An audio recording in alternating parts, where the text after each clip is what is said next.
Hey boys, what do we have here? Patch notes. I'm not sure if it's my favorite time or it's become one of the worst times. I'm not dreading this anymore. Ever since the patch 4.0, it's been horrible. Yoo-hoo! We're gonna do a short stream tonight with just the checking out the patch notes. Let me just turn on the game if you have to check something.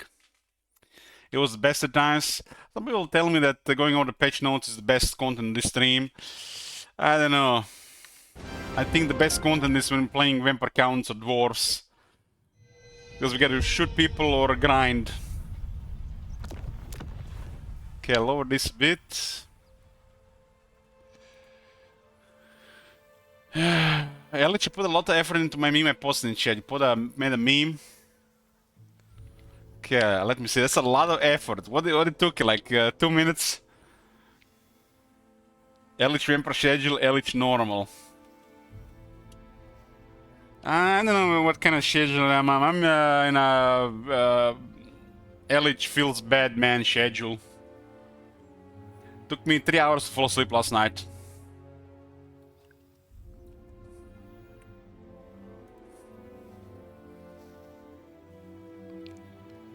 Okay, anyways, boys. Total War Warhammer 3 patch 4.2.0. 4.2. CA King Gobo. Huh. King Gobo. Why is that familiar? Isn't a King Gobo one of them multiplayer people? I swear there's one of them content creators from back when they had content creators. The shadows of change are expanding. They want our euros, boys. Every single cent. And they are releasing more to get it.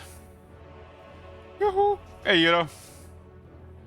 For those not in the know, with the release of patch 4.2 tomorrow for the Total War Warhammer 3, the Zinj Catan Kizo content pack released back in August of the last year will be receiving some additional content.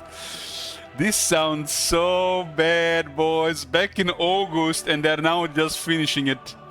6 months later to finish a DLC. Everything delayed.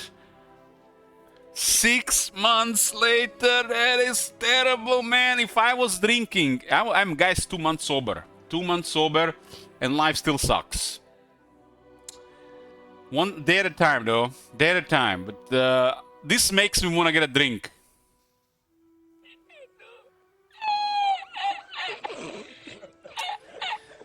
Yeah, man.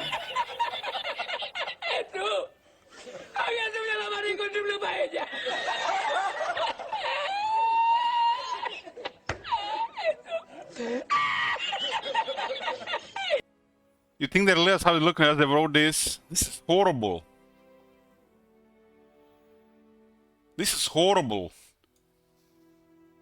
Content pack released back in August of last year. Guys, please help me out here. I'm mixing August and October. Tell me August is the 10th month and not the 8th month, right? It's 4 months, not 6 months, right? Right? August. July, August. These are the Roman emperors. The Roman guys.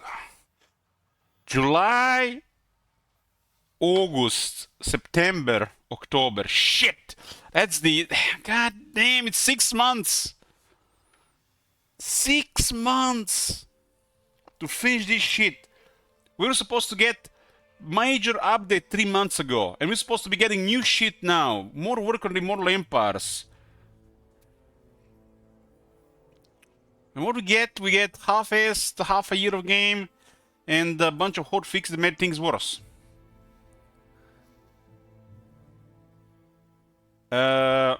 Emperor Johnny, sit down, man. Sit down. Everything we do is quality. They're taking away that from their website. It's no longer their motto type text. It's been taken away from their website. So we got more quantity these days than quality. No, it is gone. It is gone. We are digressing here. CA Creative Assembly, right? You go on their website and you go to Studio. Okay.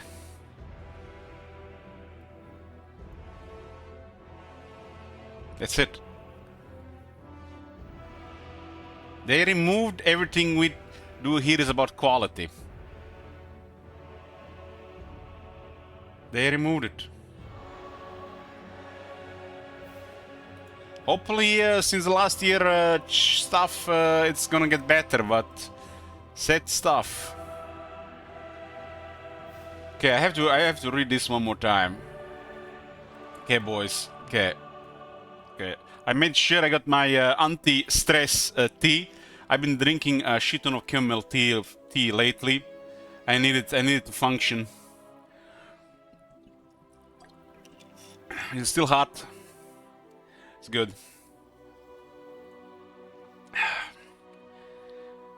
Sedate me, tea. Sedate me. Make me work. Make me work. Okay, that's the stuff. Okay, where are we? Okay, for those not in the know, with the release of patch 4.2 tomorrow for the Total War Warhammer 3, the Tzeentch tank is corner pack released back in August of the last year. We were seeing some additional content. Exclamation mark. This content will be free for all owners of Shadows of Change. I don't own it.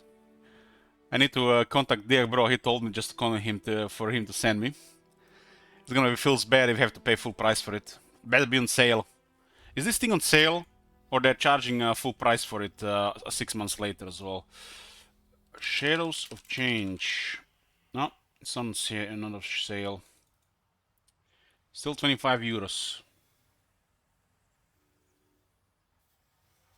Best wait until tomorrow, Diag Bro, see if it's on sale. We are still not to 61%, but it's increasing.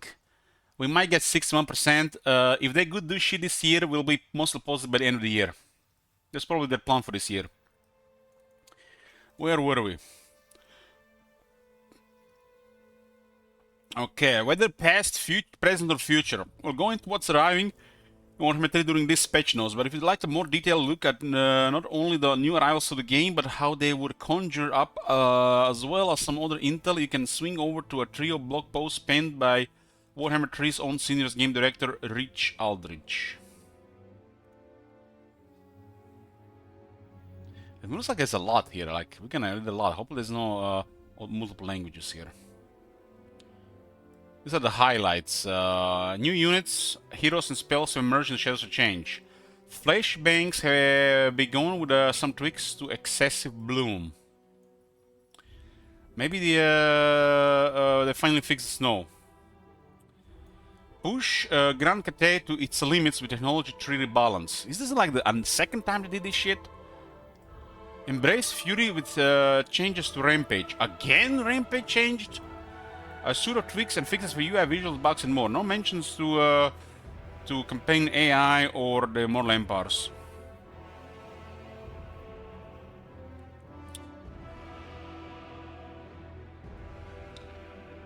Oh shit, Bloomcools, I summon you with vampire corruption in the desert.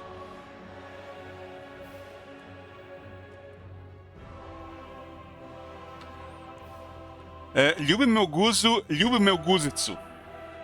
It's probably a bad thing to send this stream because people will probably do it. Where are we?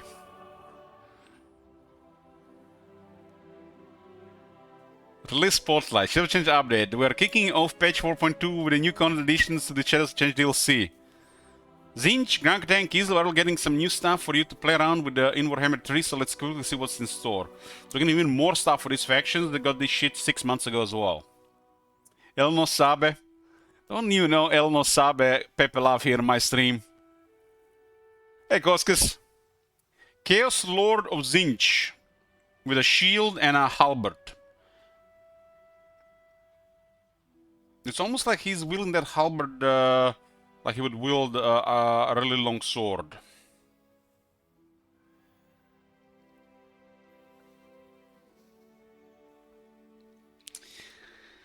Okay, marked by Tzeentch, the Changer of Wastelands Chaos Lord is built for war. Holding hefty Chaos armor and a halberd in the battle, the Chaos Lord of Tzeentch isn't just able to dish out heaps of damage to large units, but take fair beating himself without breaking a sweat, assuming those that oppose him are even able to smash through his intrinsic magical barrier.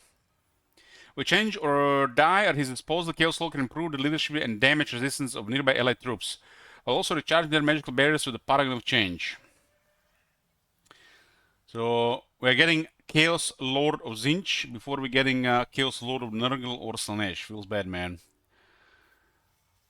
But gotta be next update, right? Is it me or... guys, I'm not sure I will be saying this out loud, but I feel like their entire content patching is made around the Chaos in the Warhammer 3. Hopefully there'll be a patch that doesn't release anything about Chaos. Chaos Lord Slaanesh exists. Exalted Hero Slaanesh, my bad. Everything is about Chaos. What will happen when they run out of Chaos content? Will they stop working on the game, or are they gonna release some proper updates to Mortal Empires?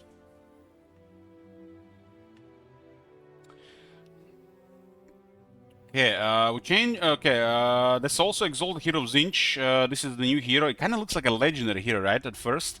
But this is how they all gonna look like. They're made by a 3D printer. They all have 3 heads.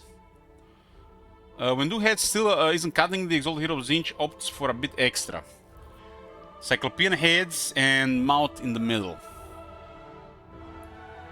This magical melee brute with high weapon strength and a shiny halberd is specialist in all things mighty. Hopefully has more weapon strength than the Lord, because he's two-handing that halberd, right?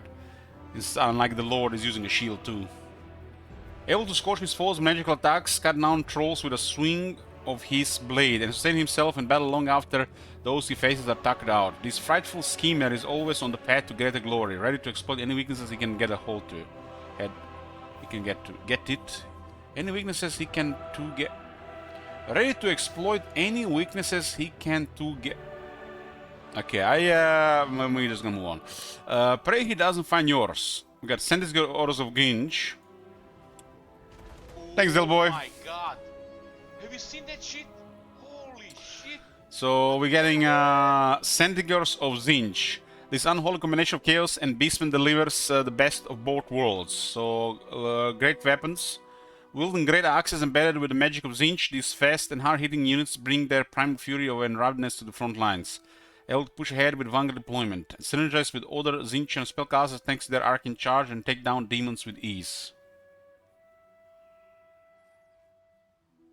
Well, we did cover all this, but they are highlighting it again, right? Shorter versions. To get Changebringers, because Tzeentch needs more fire and more flamethrowers. These ones are flying. They're literally flying flamers on discs. Flame-spewing demons work great on the ground, but what if you want to take to the skies as well? With the Changebringers, agility is the name of the game. Soaring through the air on their discs of Tzeentch, these abominations launch armor-piercing flame attacks from above, disregarding any and all obstacles the pesky ground users have to contend with. Although they can't take as much punishment as the flamers that came before them, the Changebringers can unleash devastation quicker than most with their increased charge bonus. Cranking up the hit to the 11. These things, the flamers and the ones on the these things are really weak to even like a crossman or a quarter unit. English cake, howdy. Grankate is getting a raid. What's the game called? The one that has like the crazy advertisement campaign.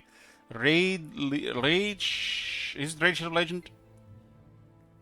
Grankate is getting like a Rage Shadow Legends type of character here. What I'm not even want to describe it. This is like I'm still not sure what to think about this. This is weird. It's a terracotta sentinel with wings and has a massive bow. It looks like, you know, I don't want to be a dead guy, but my opinion about terracotta sentinels is they don't go well with the aesthetic of the Grankate army. And this is even worse. This is terracotta sentinel on steroids regarding this, like way, like, yeah, sure, we can make a Terracotta army and not mess up other armies, Terracotta Sentinels. Legendary heroes are often larger than life, but rarely has it been so literal. Side tank, towering above many units on the field, wields a magical bow capable of launching really great projectiles in the enemy's defense. So it's basically a Terracotta Sentinel that will have a projectile like Bone Giant, you know, at least it looks like it. Another corner that just being pointed from a distance, side tank can also cause problems once they're made up close, able to take plenty of damage for buffing nearby constructs. Leap to and from tanks to their mighty wings. So I guess you can make a construct army with this. This reminds me of that one character from Overwatch. I haven't played the Overwatch, but I've seen those videos. You know what I mean, boys. Don't lie to me. But it's literally the same aesthetic. Somebody needs to mod this and put like big tits and some skimpy outfit. Where are we? Note this, some further art changes will bring to Satan in future update, which will see us replace some of the current VFX with something slightly closer to the lore. Stay tuned. Yubi, read your name, Yubi. Read your name. You are forbidden to use Phil's weird man. Forbidden. He's watching without audio and he's commenting in the Twitch chat. It's like, these people are the worst. He's worse trolled than my brother.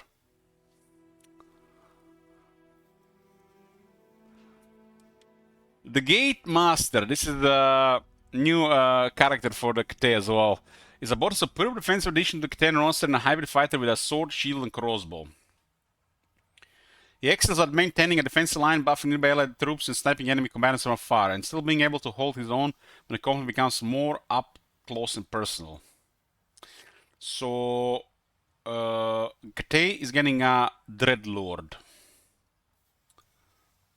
Plus, he can mount a trusty warhorse, letting Grand KT rest assured that he'll always be exactly where he's needed. Great Moon Bird. Man, why did they use that other picture? That other picture is better. Where's that other picture? What? So they're getting Ark and Phoenix as well, but one moment, boys. One moment. That other picture is way better. Reminds me of that Koke mode from Dark Hill Die.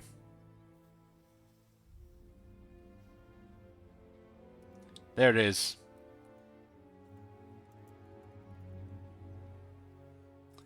Is it the Zinch unit or is it the KT unit? I don't know. Bird is the word. So, Great Moonbird, aka Ark and Phoenix for Grand KT. In a first for Grand KT, the Great Moonbird is a magical flying monster with both fire and magic on its side. With a mere flap of its wings, the Great Moonbird can produce a nasty AoE to chip away at anyone unfortunate enough to be caught in the vortex. It may serve as a mount for the Astral Monster to mix up their playstyle even more, raining fire death from above. So basically just Ark and Phoenix for Grand KT. I think that's a pretty good unit. It might actually be more interesting with Grand KT than the High Elves, but time will tell. Astraman's getting this, I love it. Celestial Lion, look at this thing looks amazing.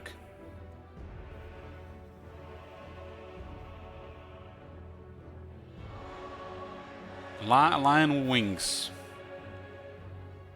Doesn't get more majestic than this. The Celestial Lion is another provider of some often needed air support for Grand KT, being quick on its feet and dexterous in the sky. Where it chooses to be, Bird, fearsome roar, and terror play a role in making the enemy morale crumble under the sight of this horrifying beauty. So guys, if we just swallow their shit without complaining about everything they released, we'd have never gotten 2 more flying units for Grand KT, right?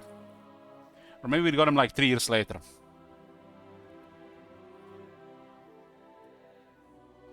Kislev is getting the Golden Knight, Nariska Leisa. This is supposed to be a girl, but don't look like no girl to me. I don't know. We need some mods for this one too. Nariska Leisa, Kislev Golden Knight is an armor-clad guardian with legendary hero status, buffing the resolve of nearby friendlies and protecting crucial characters as their bodyguard. As an inspiration, those that fight beside her, the Golden Knight wields a magical blade, Ursen's Claw, Can go to toe-to-toe as a duelist in the heat of battle with her warhorse as an optional mount. So the way I see it, Kislev is getting another female Tyrion. So I'm totally seeing here another Riponce de Lioness.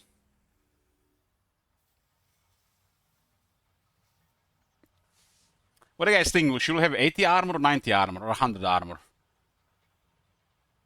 I don't know, I can see 80. They might give her 90 though.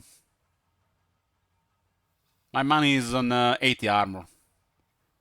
120 armor, no shields. What the fuck? There's no way she's gonna have 120 armor.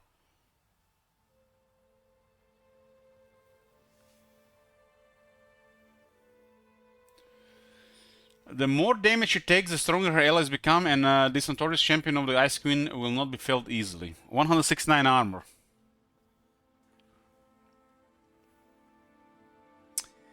Družina is the another new character here.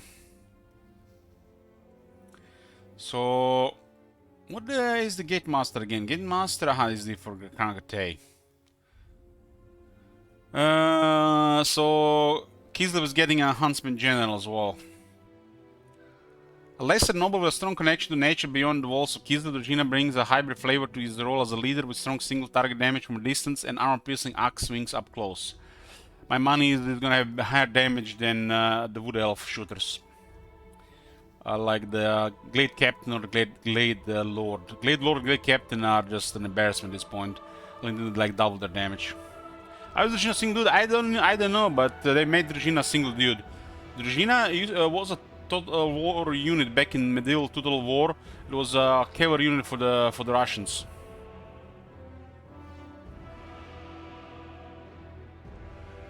Družina means like a group, right? It means like a group.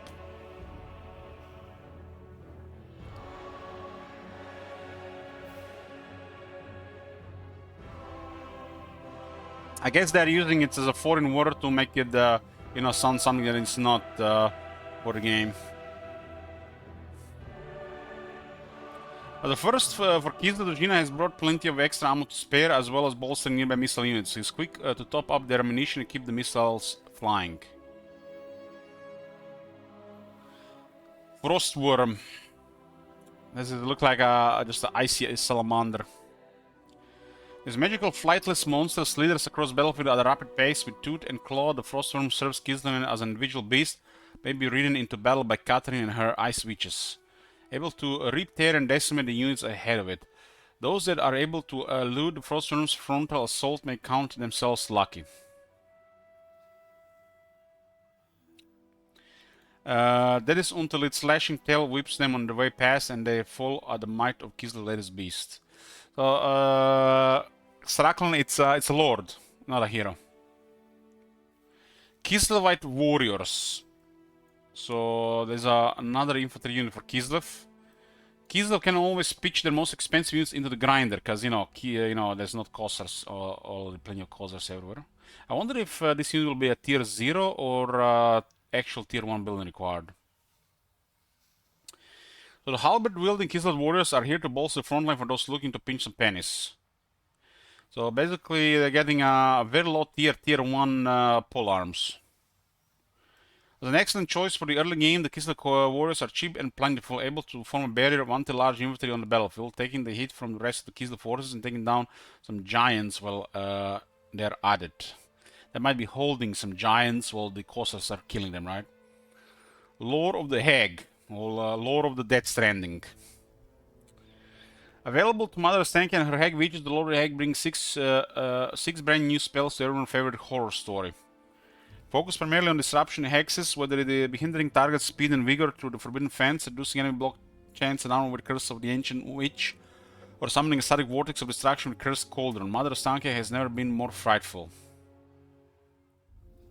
This guy is gonna look. Huh.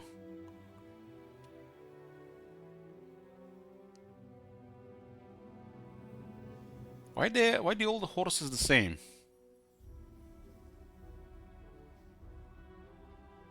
Is it me or they're like every horse is identical here?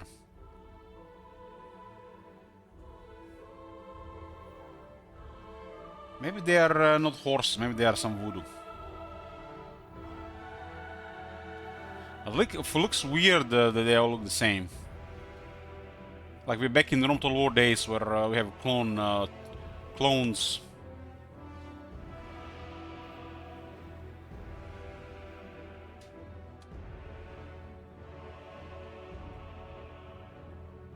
Looks like large dogs. Yeah, the color looks like large dogs.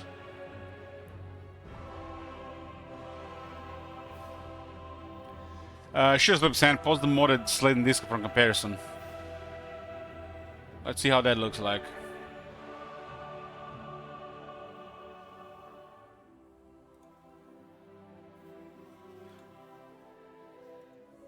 Just don't put in Morales Dungeon.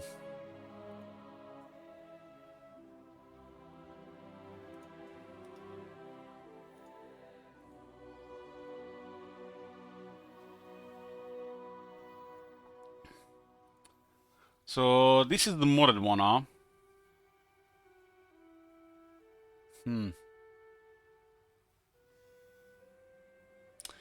Well, small in the company. What can you do, guys? Just be considered a small family bakery. They gotta survive.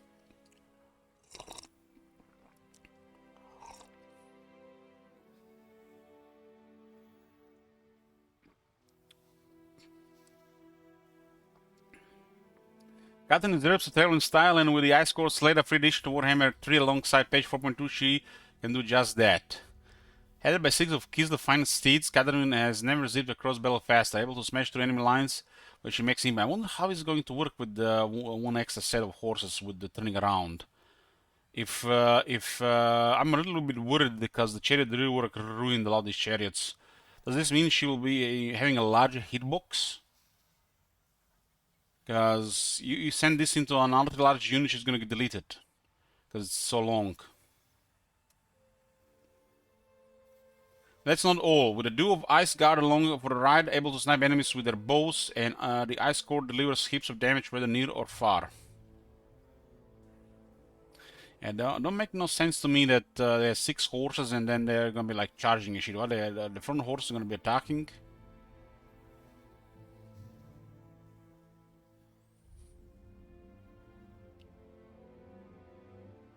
Looks like something you would go for a travel, you know, from Kiev to Prague, not for use in a battle, you know.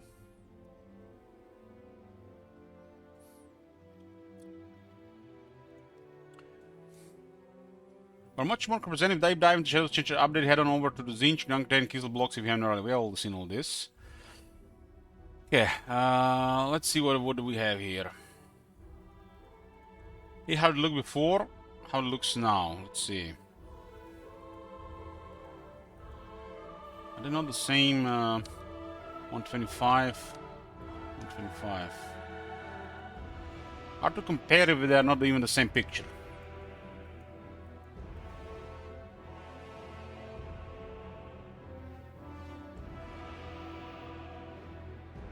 I mean, the top one is more realistic if there is sun, right? But for the gameplay purposes, the bottom one works better.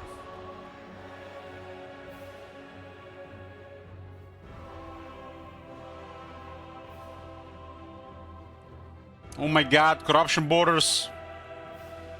Bloom calls, you can come out now, you can install Warhammer 3 plate.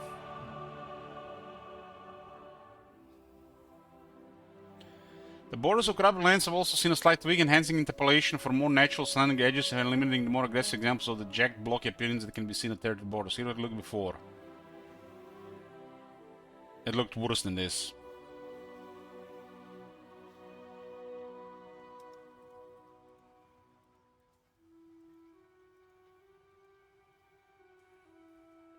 It looked way worse than this. I always thought this was a new picture. This is almost like the same picture. This is not how it looked like, guys. It looked way worse than this. They're almost like this is the same thing picture to me.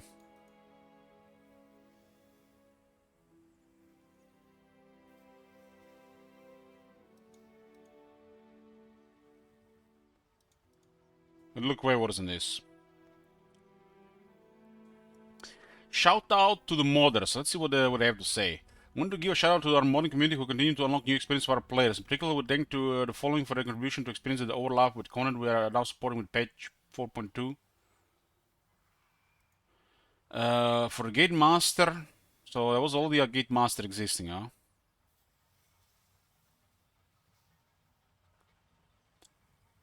The Lord of Hags. So what does this mean? It means these people have made these things before them, and now they're just doing a shout out to them because their mods are no longer going to do anything, unless they put something more for them.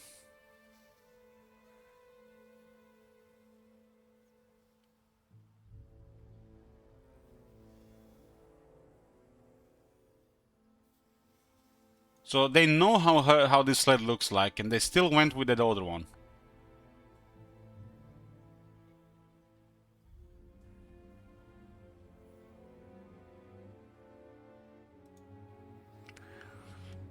Stability and performance. Fixing an unassigned buffer in screen space reflection led to a visual flashing between frames. Fixing occasional graphics API crash when launching the game. Fixing an issue when disabling the unlimited video memory setting, which could incorrectly lock the lifespan to the highest setting rather than the lowest. Fixed a crash relating to vault settlement battles with pre-existing wall breaches, destroying gates with an AI control armies attacking. Another crash was fixed. Fixed a error software during the prologue where the player is asked to recruit a second lord. Gameplay. Below are changes made to the gameplay systems, AI, and the other mechanics that define how the game is played. Under rules and systems, linear buildings that increase trade will no longer provide those effects to factions that do not trade. Fix the number of instances wherein effects that modify port construction cost and construction duration were not functioning as intended. Fixed a handful of effects across the campaign that did not specify that they actually applied faction-wise. As Smith's Tavern, yeah, this is more consistency. This is nice. Lost Honor Junction, landmark buildings, and lost, yeah, but this is just a handful. There's literally hundreds of these things. So more consistency with about these things. That's always great. Fixed a rare issue when reinforcing an ambushed battle, a character could gain the Legend Lord defeat rate of the character they were reinforcing rather than the enemy. Yeah, I've seen this. This is an old bug from Warhammer 2. Updated construction costs for defense buildings that increase Skaven currency durability so they are consistent across all races. We have split the campaign border rendering into several modes selectable in the campaign spacebar options. The modes are as follows. Ownership and province shows a large external border for factions and a small internal border for provinces. Ownership in region shows a large external border for factions and small internal borders for regions. And a province and region. Just we can customize on the spacebar options.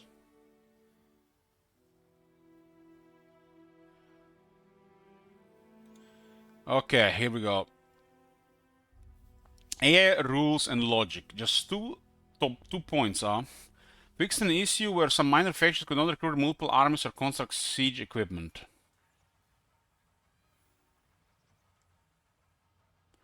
When the AI is controlling Mother Stankia, they will now stockpile no more than 10 incantations at a time.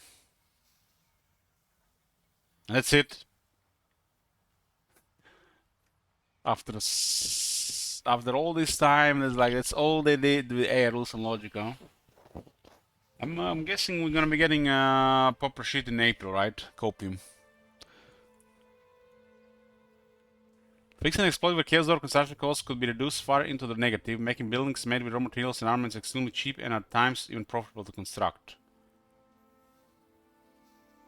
Battle highlights Rampage rework. One of the biggest changes in this patch is that we have completely reworked the way that the Rampage outbid functions. We've done this because the Rampage has always been one of those RPs that has been a little bit nebulous in the way that it actually works. With these changes, we hope that the functionality will be a lot more clear-cut. Rampage used to work by tracking two hit point thresholds, 75% and 4%. When it hits 75% hit points remaining, it would be issued a Rampage token, which the unit would spend when it the next took damage.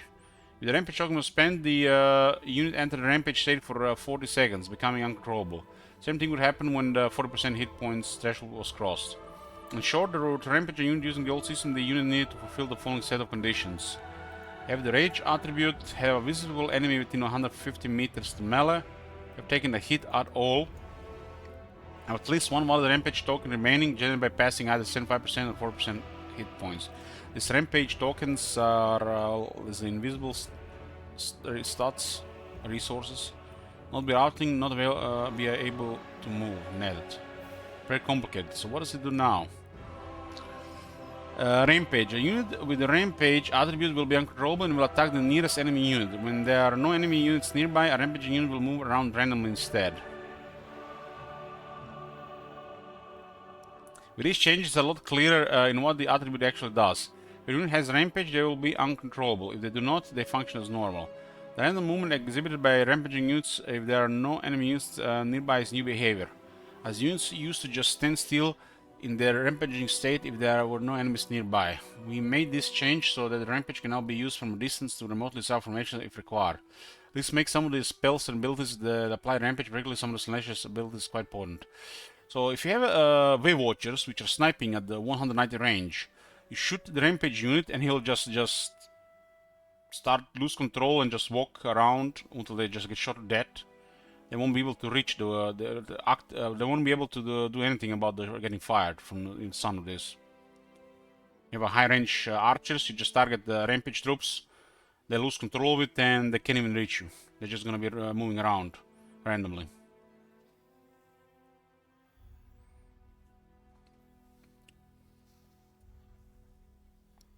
Feral Rage 1. So what about the units that had the Rampage attribute innately, or Feral Mantecross and the like? Under the new implementation, the units don't inherently have Rampage anymore. Instead, we now control the application of Rampage with two new abilities which replicate the old behavior in a more deterministic and player-facing way. Rampage tokens are also no more, so the random chance of Rampage being applied after a hit is no longer a factor.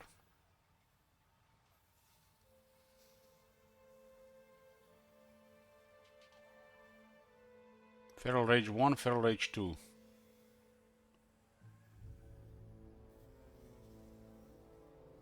$75 and 25%. Oh, the last one was like 40%, huh? A unit with this new ability will rampage twice a battle, once at 75% hit point threshold and once at 25% hit point threshold. Oh, it will always happen unless you have a way to stop it, like the lizardmen do with their cold-blooded ability.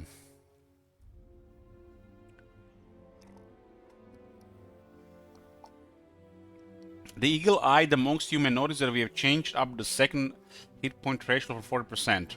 From the original version of Rampage 25% to offer more of a gap between the two thresholds. This is to avoid situations where it's easier for the two abilities to stack and make a unit rampaging for a long period. I'm only monitoring this change carefully to judge if it's a wider impact on the game. Here is a full list of units that now have the Feral Rage 1 and Feral Rage 2 abilities. Looks like pretty standard stuff. Have you seen that shit? Holy shit! What the hell? Hey, Dargle. I don't know why they do this. Maybe somebody in the multiplayer community asked for it. It sounds like changes like this feel like just targeted multiplayer more than anything. Further down in these notes you'll find all of the abilities that have been altered as a result of this change. The Rampage is now always on if the attribute is present, and it made some abilities incredibly spicy. I'm looking at you, Madness of Cain con effect. So we have conducted a review of every ability that grants the attribute to ensure that it plays nicely with the new design. Slaanesh has a couple of abilities that grant this thing. Let us know what you think of the new design, as we're always happy to hear your feedback. Stealth Lizardman update. With the changes to Rampage, you have also taken the opportunity to stealthily update the Lizardman in battle slightly, with some thematic new abilities that were in the original army books, but missing from the game. Special shout out to Lore Master of Sotek, who has been campaigning for Spawn King in particular for a while.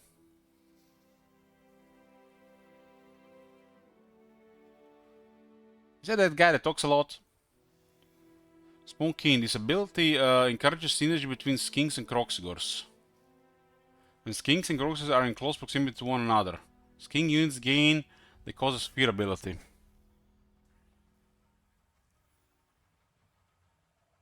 Kroxigor use a small buff to their weapon strength, so the Skinks and Kroxigor are working together. There are 2 new attributes to govern this behavior. The following units are considered to be Skinks. Okay. So Kroxigor is Skink getting a buff.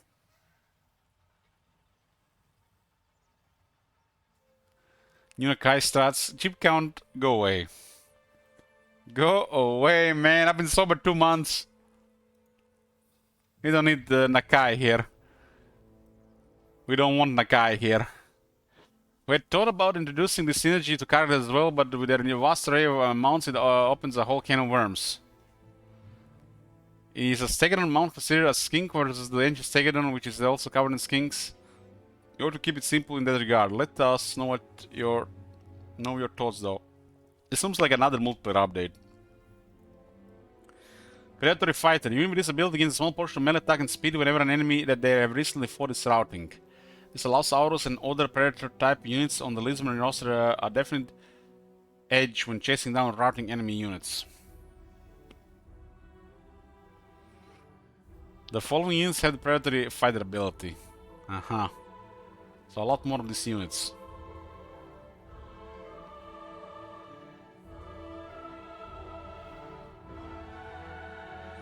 It seems okay for the cavalry ones. I'm not gonna be chasing stuff with Red Saurian.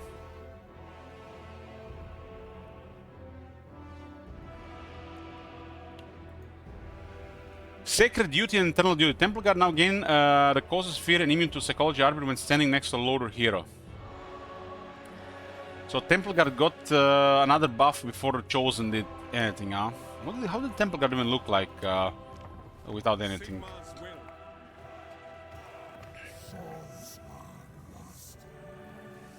So this is how the Temple Guard looks like.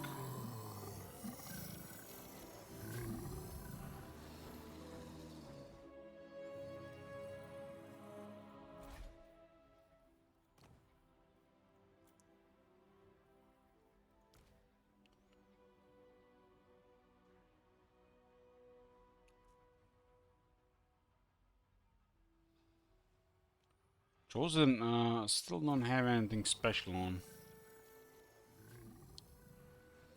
This upgrades to Eternal Duty for the Star Chamber Guardians regiment are now offering the cause Fear Unbreakable attribute instead.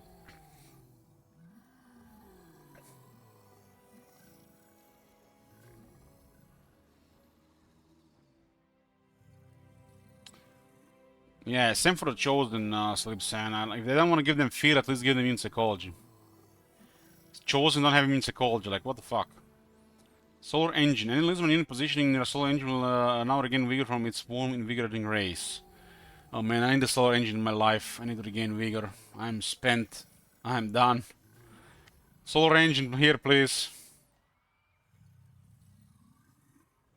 New attributes. Elemental. The Elemental attribute works very much like the existing demonic and undead attributes. Elementals cannot be routed but take damage when their leadership is broken. Elementals also have physical resistance as well as the fear and terror immunity. The following units are considered to be elementals: Incarnate, Elemental Beast, Elemental Bear, Onyx Chromen. Elementals. Just chill out on the Booba games, Elite, you'll regain vigor in no time. I've been looking for Booba games for like 2 hours yesterday. I just found a bunch of games with questionable prices that I don't know if I want to get. I'm out of Booba games. Send feedback on Booba games on Discord. Construct. The eagle-eyed among you may notice that this attribute is not new as originally arrived with the release of the Rise of Tomb Kings. Much like the undead, demonic, and elemental attributes, this attribute prevents the unit is applied to being routed, but damage is applied when leadership is broken. I have now applied the construct attribute to several other units that fit the criteria of being construct.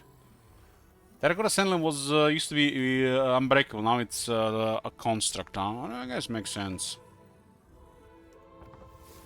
Supreme Master of the Storm.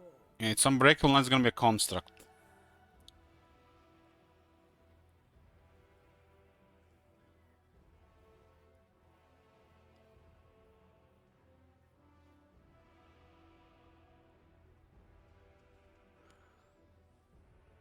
It's the same identical health pool as a giant.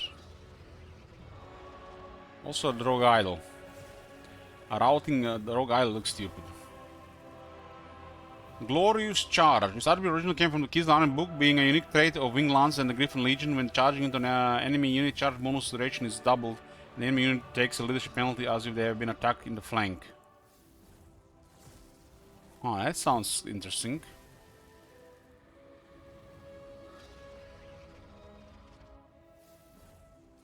Does this mean they're gonna leave their charge bonus as it is? Because this unit got a lot more attractive if they actually have a proper charge. They'll just use the War Bears. Immune to flanking. Units with this attribute take no penalties when flanking. Simples. The following units are now immune to flanking, Bastiladon. So it can get surrounded and do something. Kinda makes sense, right, for the Bastiladon. ALS. Revealed. Units with this attribute are permanently visible to the enemy regardless of line of sight. The height, forest, stalk, and spell attributes are also negated by this attribute. The reveal attribute is generally used offensively to reveal enemy units within an area. Silence. Units with the silence attribute are unable to use active abilities or cast spells. This attribute is generally used offensively to shut down spellcasters.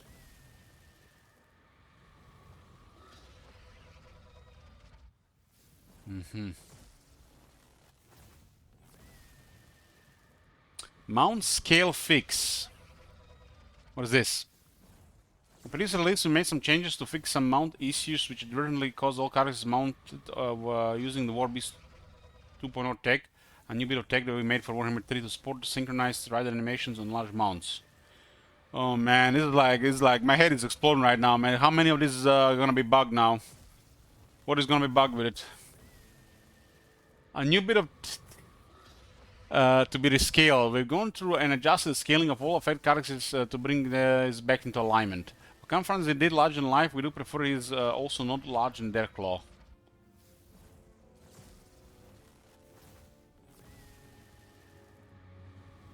I hope they the characters that can actually use attack damage from the mount are not going to lose some range or something.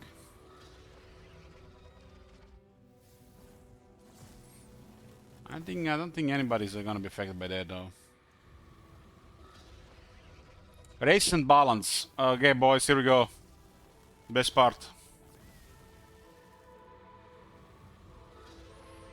Fix the spotting range for a number of units, such as the Emperor War Wagons and Tsar Guard regiments renowned, they were set too low. Fix a number of technologies that modify diplomatic relations with all factions but did not apply to Chaos Dwarfs.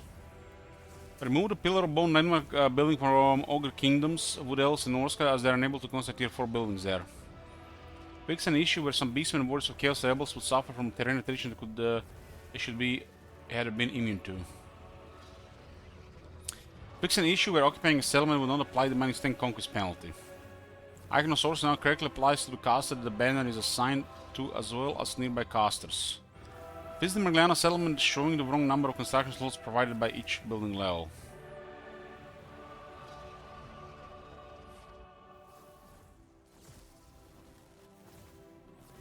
Update is coming tomorrow.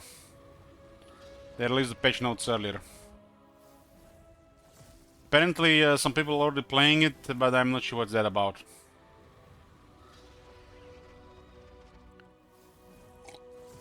Didn't they disband the early access program, the influencer program? Spells general. Fix the Lord of the Wild spells without Enterkin having the wrong cooldown reductions in the character skills. I know something off with those. Campaign for the Beastmen. Oh shit, we haven't played Beastmen campaign all year. Fix an issue where Beastmen Hearthstone effects were not being cleared when the Hearthstone settlement was occupied by another faction. Fix an issue where the Beastmen buildings were increasing the rate of tower fire for the player rather than decreasing the rate of fire for the enemy. Fix the Beastmen Warrior here replenish troops and embed army action not function correctly. What about the Hearthstone shard bug? So Zangors have 20 more entities, so they become just your regular trash now. They lost 20 barrier. This they got more health. They lowered the leadership. Holy shit, that's like a significant attack decrease. Bum, is the patch live? Not tomorrow.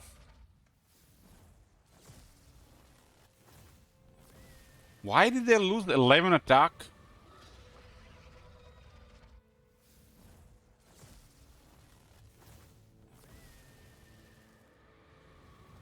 Looks like a massive nerf to the Zangors. Massive.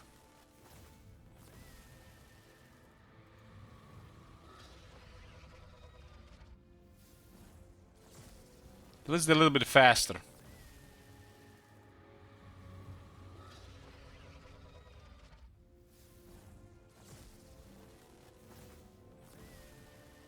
Man, it kinda looks special there were 100 of them and not like a usual gore unit.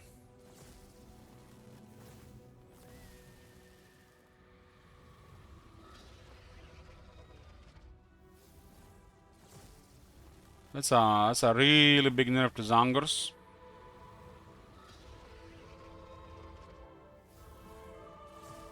$11 attack. Why the hell did they lower the attack by 11?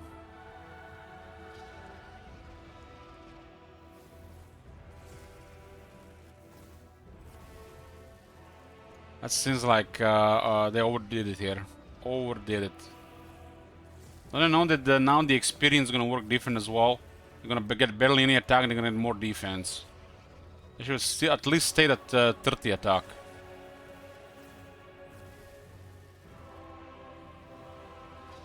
This is like so bizarre.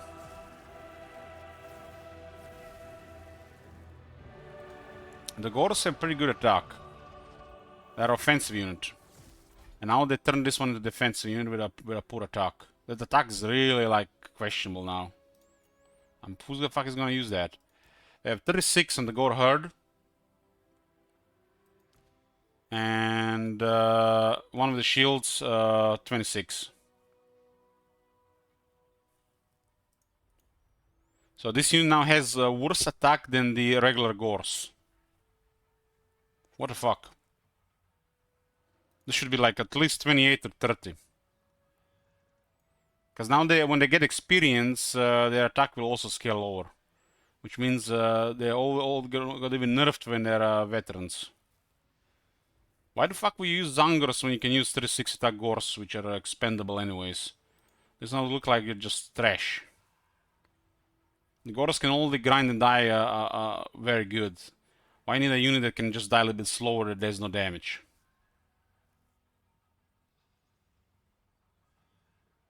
Bizarre.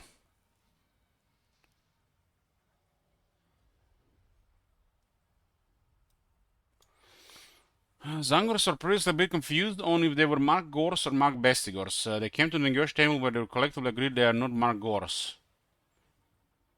11 attack nerf. They're worse than the regular Gors now. I don't really care about armor and the barrier or the magic attacks. I need the base unit to hit shit. And these guys won't be able to hit shit anymore.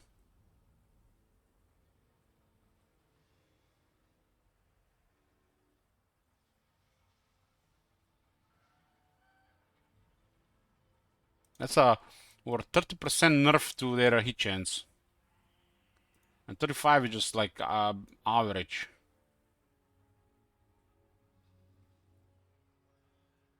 This is bizarre for sure. I can see them getting lower armor, so they're different than Bestigors, but the lowering of attack is... what? And weaker than the regular Gore.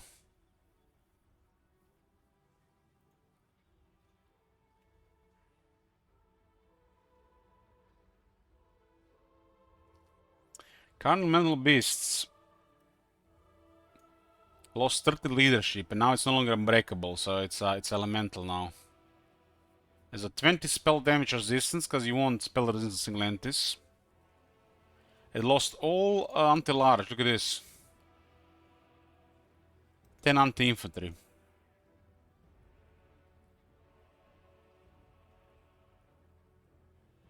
So they changed this unit completely.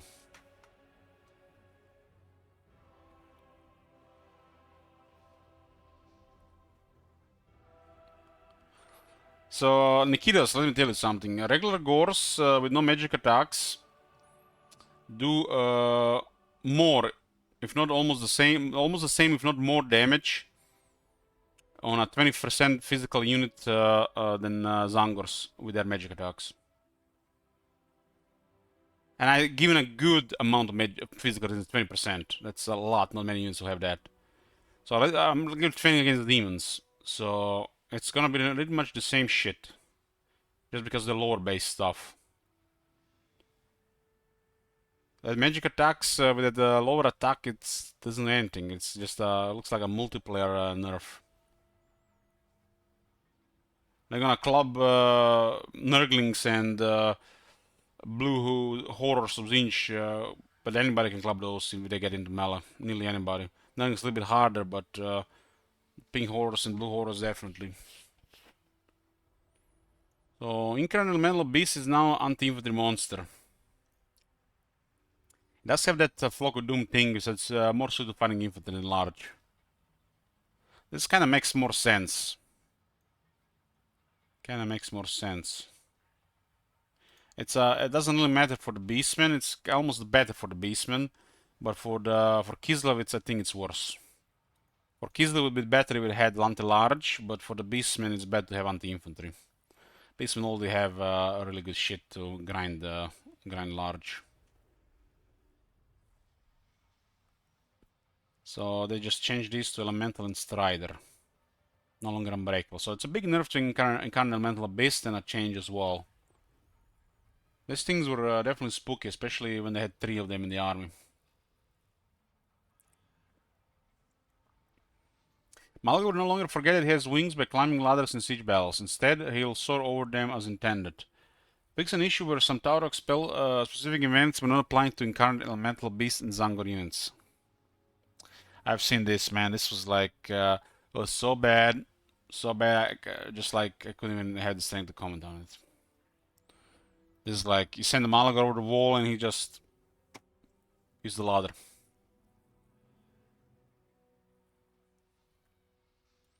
Fix the basement skill Beast Lord Spite, not applying all 3 effects to Cygor units. I didn't even know that this didn't work properly. More skill Ardor of Fury now collected applies Spinal Fury passive to all units in his army. Oh shit. Didn't work. Now all the Chaos Spawn will get the ability. Now they're like gonna have the Beastman ability. That's a big buff to Morgor now that they fix this.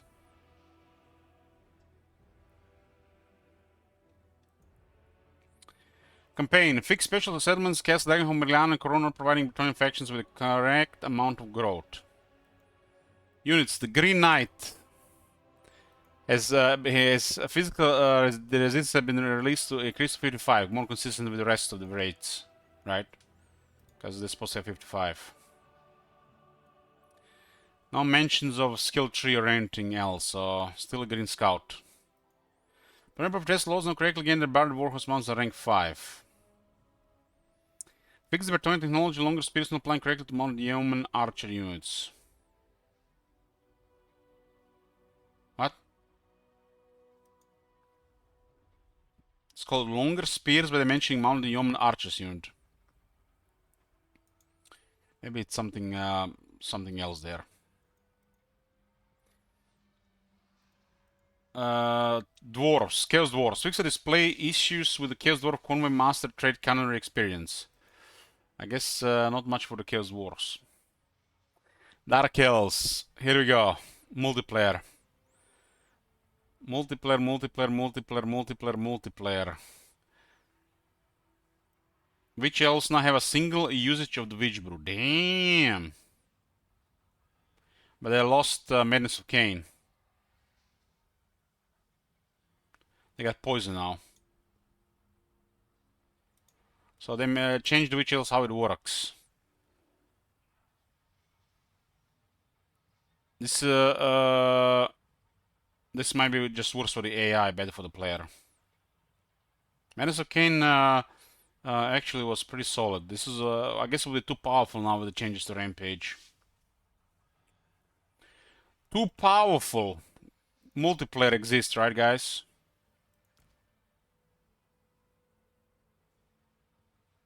Yeah, it would have been too powerful with the changes here.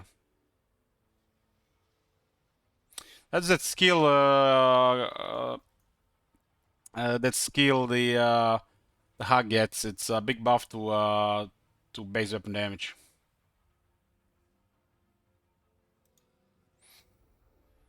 Okay, Hargan Executioners now have immune psychology. Oh my god, come on, man! Even Hargan Executioners get immune psychology before Chosen. Fix the Pit of Shade skill, not granting them miscast reduction effect for Lords. The Dwarf Ancestor Spirits. Physical damage at distance 75% to 55%. Well, I hope they notice that those ones that they forgot to change have a lower health. Because they're supposed to be higher health at 55%, not lower health. I hope they didn't just reduce their resistances without increasing their health.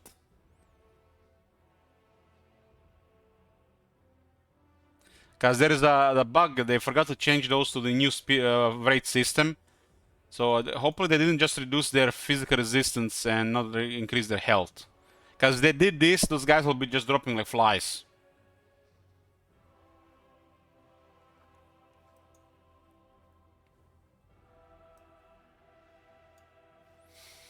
Hey, Junkus, technology tree balance. The technology tree for Grand Cathay had a like, balance space to bring more in line with other tech trees in Warhammer 3. In an aim to reach the same bar set by some factions that came after the addition to the base game. Generally, a push has been made to remove underwhelming or filler effects that were nice to have, but not potent enough to pursue. Plus, we aim to increase the useful effects granted by certain technologies to make them all feel like a viable choice. All technologies being a viable choice, maybe for Pepegas. Encourage experimentation with your tech progression paths. Won't cover all of them here, but you'll want to jump into a campaign on your own to try them out. So these are a few examples to let you know what kind of changes you're in for. You know, I don't care about Cathay that much that I don't even remember the last change technology or the ones that were originally there. So, minus 5% upgrade for peasants has been changed to minus 10% recruit cost of peasants. The original upgrade reduction wasn't noticeable enough, and rather than buffing it further and risk offsetting the economy, we switched it to a more potent recruitment cost reduction instead. Potent and recruitment in the cost reduction, the same sentence. Dragon Emperor's Blessing, lower the upkeep reduction. Hero Lord recruit rank has been changed from +2 to +10. What the fuck, man? From +2 to +10? You can't do shit like this. You have to go at least to like +4 or +5. From +2 to +10. And then we doubled it. And then we doubled again. And then we doubled again and doubled again and doubled again. 5 times doubled it. What the fuck, man?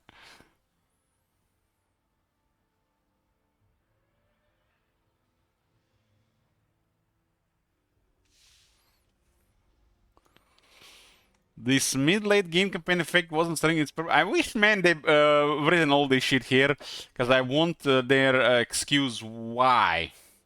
I love reading this, guys. I love reading this. It's Leo. It is a Leo emote with a glass of wine. I just love reading this. It's like, puts a smile on my face.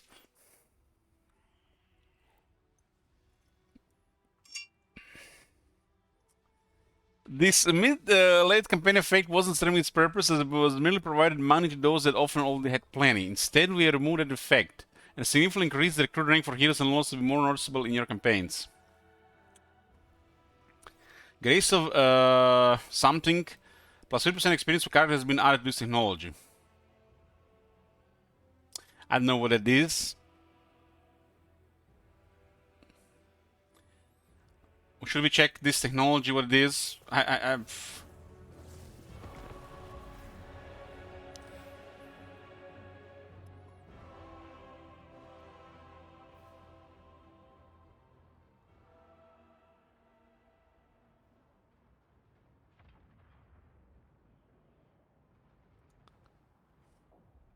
Should have been increased for him, right? What's it called? Grace of Zenyang or Shenyang? I don't know. My Catan is non-existent.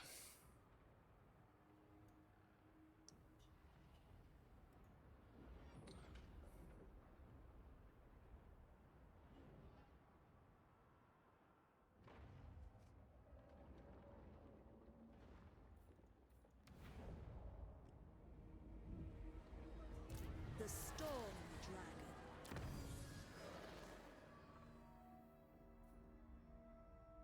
Man, it's all there, huh? Guess you can just easily skip it and go for the final one. Yeah, like, why would you go for this? Unless you want to do some one-man army thing. So this one will now also give us 50% experience for characters. 50% is a lot. That's a lot. If you play like a long campaign, has the old Banner of Zinch, Mark of Zinch buff.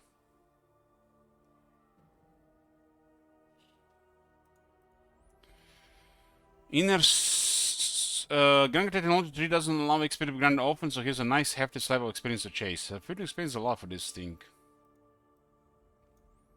Inner speed, plus 20% speed bonus has been changed to plus 20% speed bonus. What the hell? For a tech called inner speed, we felt the 5% wasn't putting the pep in your step that the name implied for a boost meant to make it more viable. Like Dwarves went from 5 to 10, Kate went from 5 to 20, what the fuck?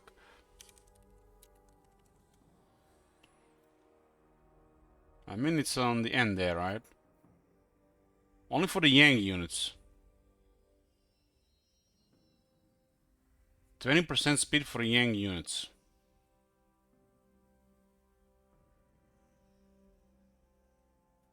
I mean, 20% speed buff is a lot of speed. That'll be real noticeable. 10% is noticeable. 20%, that's huge. If this unit started charging on a unit that's has a unit in front of them, the collision damage will murder the entire unit with this additional 20% speed.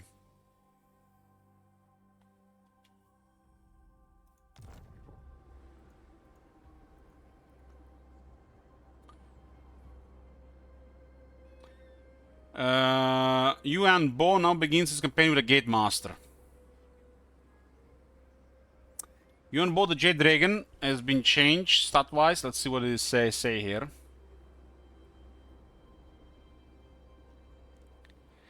So his attack has been increased by 15, but his defense has been increased by 15, okay. Got 20 more armor and a little bit more damage.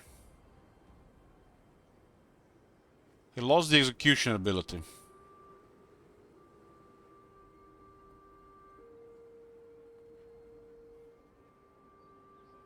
Execution is not present in the ability granted by his unique item, Dragon's Fang. Unit is also available permanently on his campaign skill tree attached to the execution skill. I guess I want to remove it from the multiplayer, maybe? Yuan Bo, the Jade Dragon in Dragon form, get 10 more attack and 10 less defense. I want to, I guess, make it more offensive. I mean, this is a 110 to 110. It's pretty much the same shit. They just made him more on the offensive side of things. Higher defense is better than higher attack, because you get plus 35 here on the base attack chance. So defense is king, and 550 attack is already good. This will make him a little bit better at dueling, I guess. Doesn't really matter for most other units.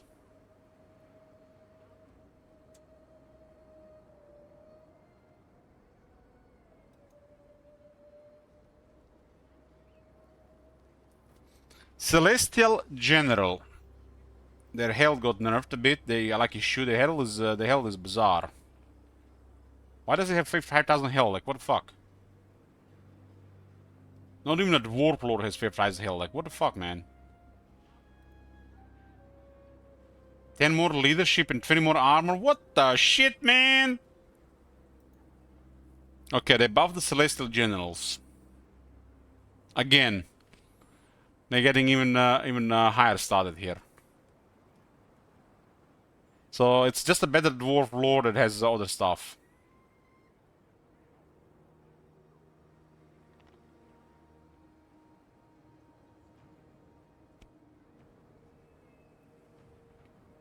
On the warhorse they have 110 armor.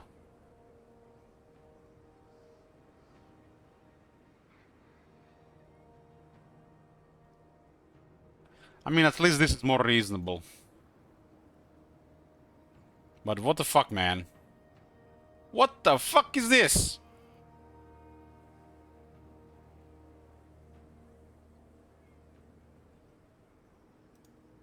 What the fuck is this?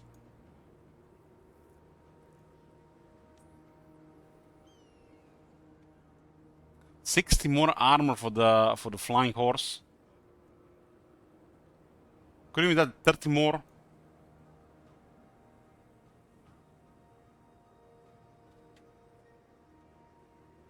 Lord Magistrate is gotta be the only lord that costs 400 to put in the army. This shit is embarrassing, man. It's like, how much is a unit of goblins, guys?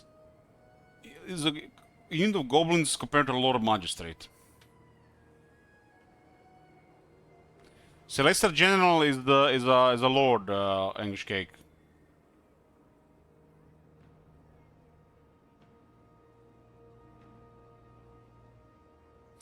Celestial Dragon crossbows have flaming attacks now. Onyx Croman, Elemental Yin. Not sure what is significant of Yin on this unit here.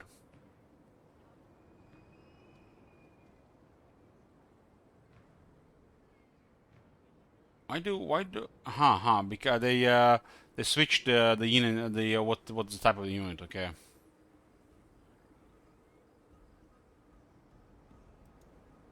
I lost 10 leadership and 5 attack, but I got 20 physical resist and magical attacks. That's a nice change.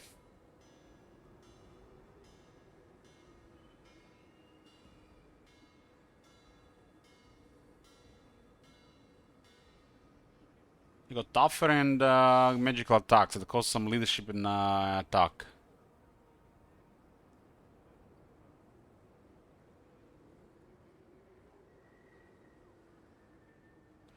Then being Yin will now have harmony for with other melee units, right? So they'll synergize better with melee troops. Does this mean this unit will go really well now with one of them flying units? So Great Longmar Riders and the Onyx Croman is gonna be OP.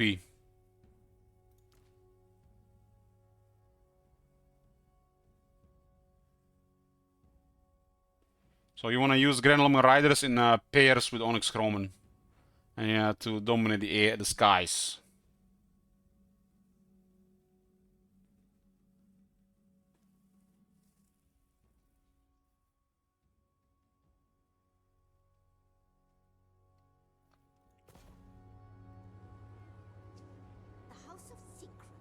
Yeah, that's the Regiment of Renown, Jade Lion. What did they do with the Jade Lion? It's now a construct with the Mastery of Winds. Oh man, even more stack stuff there. I wish all the tools were updated when the Elemental Winds are active for the spell power. They had only 120 upkeep? What the? That can't be right. It's a 300 upkeep unit. I guess they forgot they already changed that. 800 more hit points, that's a significant amount. They lost the physical damage reduction. Really?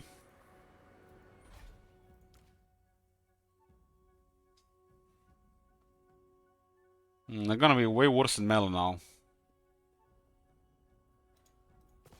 Smells like a multiplayer change. The iron wind flows through me. This looks like a nerf. Especially once the melee starts.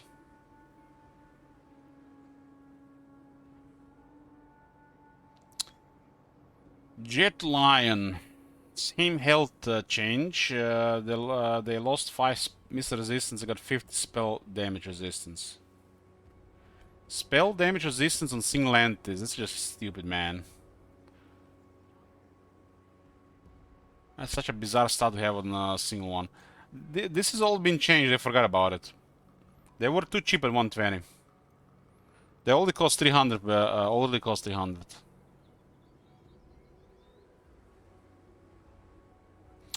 Ooh, look at these boys. The Terracotta Sentinel now has 15 missile resistance. That's a great change.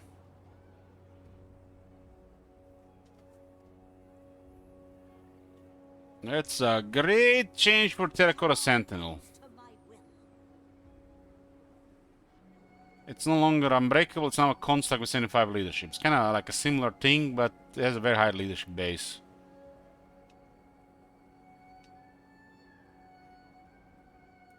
This is good though, you know, this is good. The Green Guardian didn't get the missile resistance.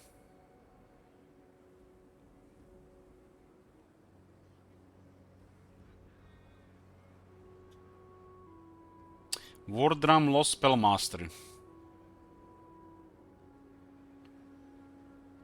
I guess they wanted to use for a highly reactive range army.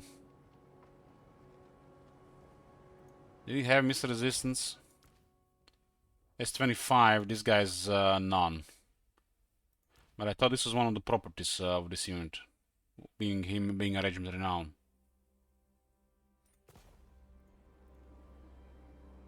Through banishment, I gained power. And the Jade War Drum.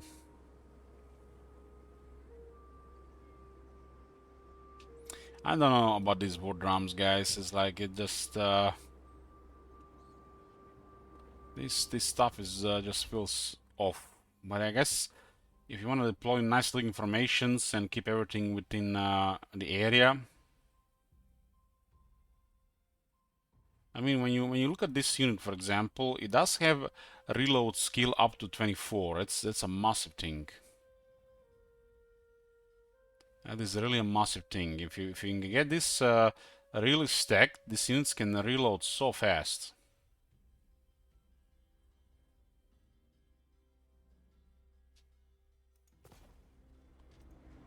But it just promotes you to just react and stay in the back.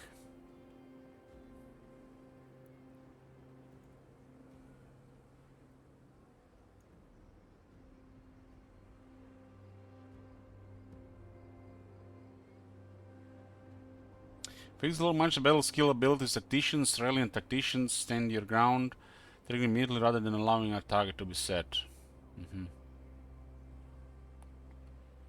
Fix an issue where the Stormwind Coronal would not get issued in the Realm of Chaos for Miao Ying. Realm of what? The answer is gained via the Lord Magistrate skill tree and no longer tied to the ownership of Shadows of Change. Greenskins, what do we have here?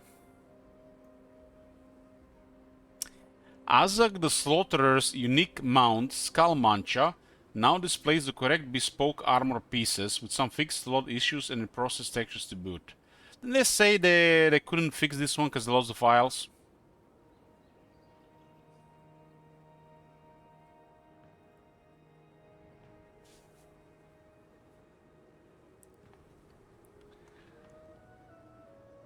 This is a small patch, Top Manager. The Miracle patch is coming in April. In April, boys. It's in April.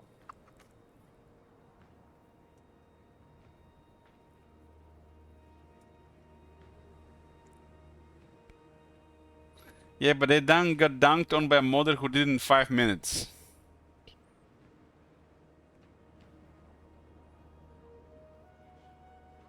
They made Rogue Idol cheaper. It's a construct now.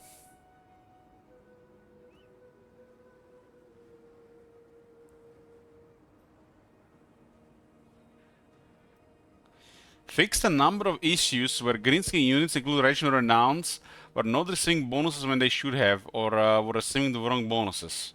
God damn, it worked all in my head.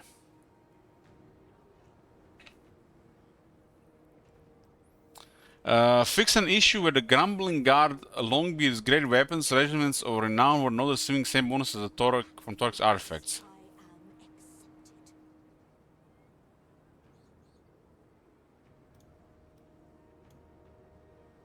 I am accepted. Huh. Looks like Torok has joined the Greenskins, boys. Painted his plates green and said, I'll fix the VA. I'll fix the damn thing. VA will work with me on their sides.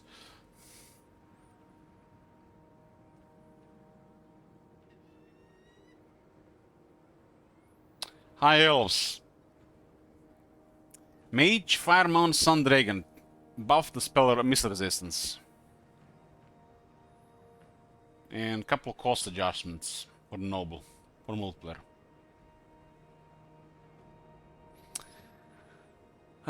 Corn, what is this? Fix the Corn's chosen skill not applying to the Marauder Berserker Regiment Renown unit and incorrectly applying a leadership bonus to the Chaos Spawn units.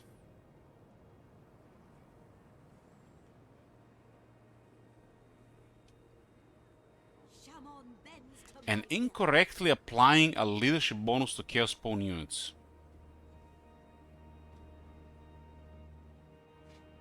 Chaos Spawn. You mean like Spawn of Corn? Those are unbreakable. Catherine has lost Ice Shard and gained a Guardian Call.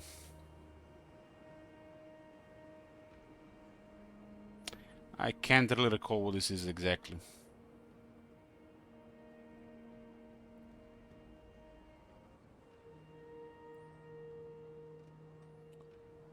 Looks like some kind of missiles. Look at this, boys. Look at this shit. This is the hero. 1400 health. They're like 6000. What the fuck we were thinking? Put back to 4600, boys. It still has more health than a Vampire Lord.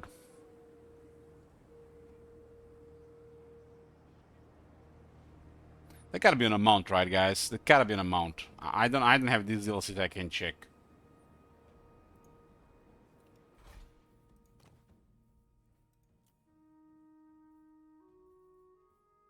Oh my fucking god, 6000 health.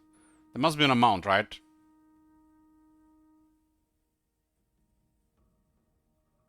It looks like they're mounted.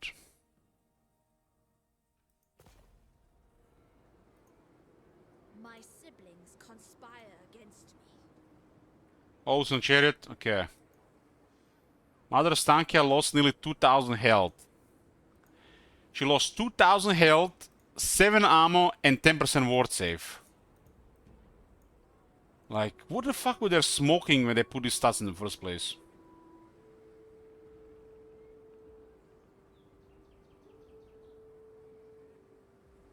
Just like that.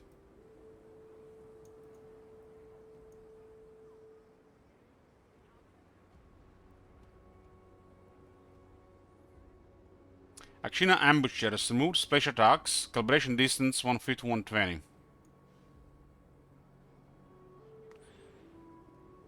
So another nerf to Akshina Ambushers.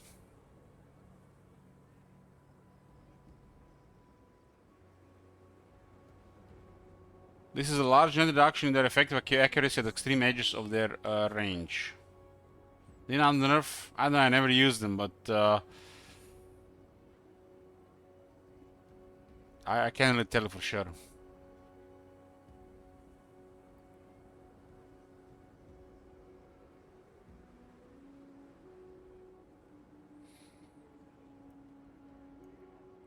Boydino Brawler Strelci. Got 5 more attack, but I lost 2 defense. And again 4 charge.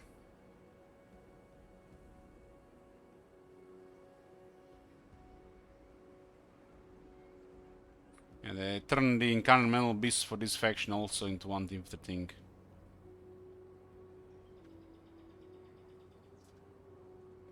What is the thing in the woods even doing now? Has 4 more entities, but they're lower health now.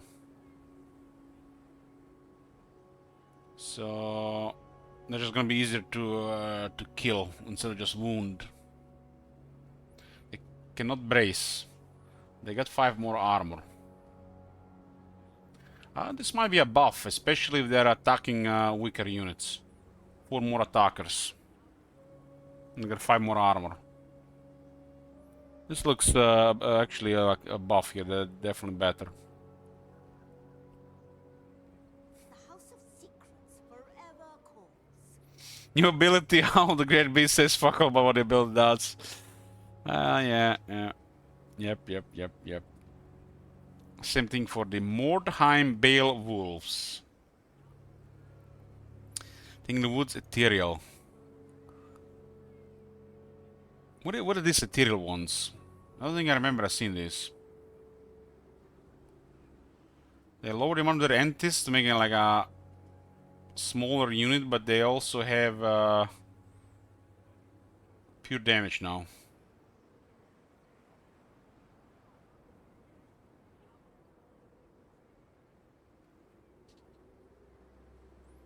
I don't remember this. Is this like a regiment renown?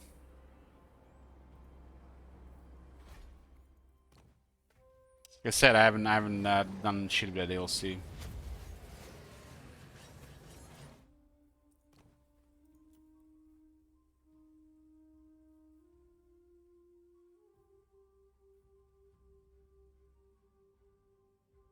Hagwitch summons. Through banishment, They are used summoned by the Hagwitch beast. I see. Griffon Legion. They got a glorious charge. So basically they're gonna have double the charge when they're charging. Why didn't they just double their charge? Like, why did you give them... I guess they wanted to give them some kind of extra, you know, like a thing. Are they gonna have 144 charge? That can't be right. That can't be right. This hits a unit with the low armor. They're just going to be poofed out of existence.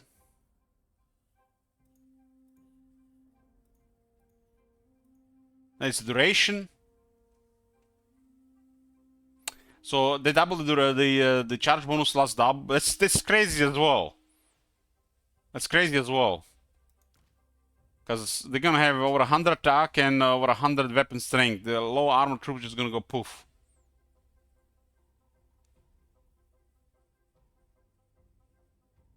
They're deadlier than the bears in a charge, especially against low armor.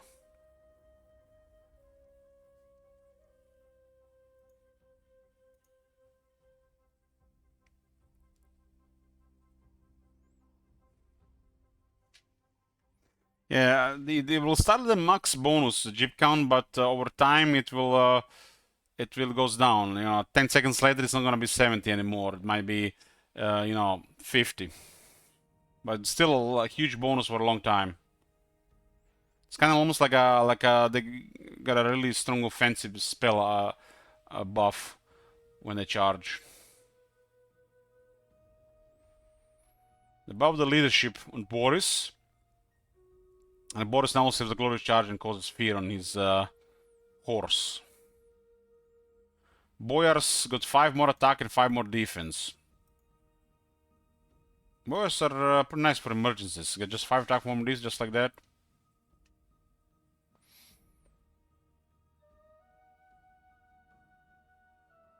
Coasters have woodsmen. Doesn't get penalties in the trees. And they don't get slowed down by the trees. Stealthy, more offense. And they increase the range. So yet another nerf to Akshina ambushers and another buff to stealthy.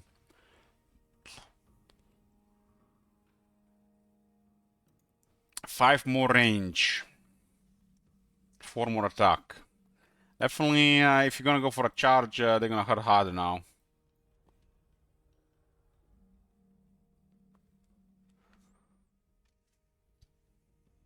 Elemental Bear has been turned into Elemental, no longer unbreakable, and has 20 less leadership. Look at this, guys. Little Grom has 50 anti-large now, and look at this massive reload time reduction. I don't even remember this thing has 16 seconds. I can't be right for a single artillery piece. Damn, 16 seconds?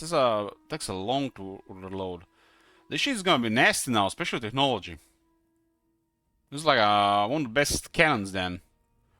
And we can kill a whole line of troops, just one shot everything. It's gonna be reloading much faster now. It's gonna be like a poor ogres and cavalry.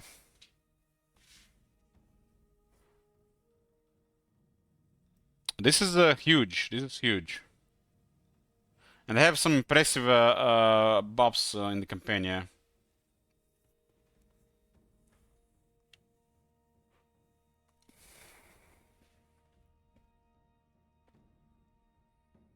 Zargar has a visibility range. I'm not even sure what this means.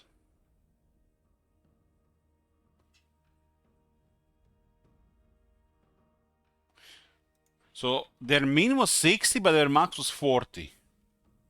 What?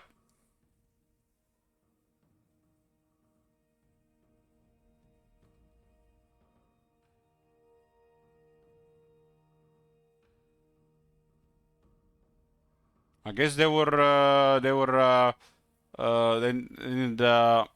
had myopia.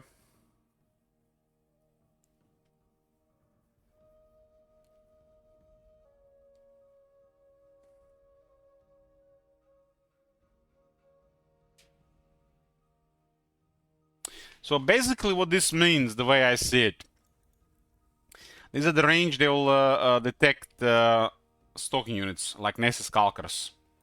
This has been nerfed from 6 to 40, so stalking units have a better chance now. The way I see it. And this is so they can see units on the battlefield. If they have if they are moving around. If this is not for like the stalking thing, why would they have two numbers?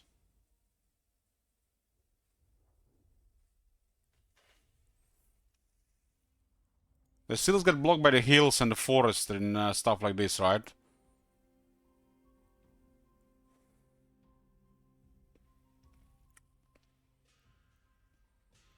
Snow Leopard, Kirgum is now available at tier 2 of the Animal Den. No longer a tier 3 unit. It was a tier 3. Incarnate Elemental Beast recruitment is now available at tier 5 Forest recruitment. Fix an issue where Hag Witch heroes would spawn with the legacy innate traits that have gone out of fashion.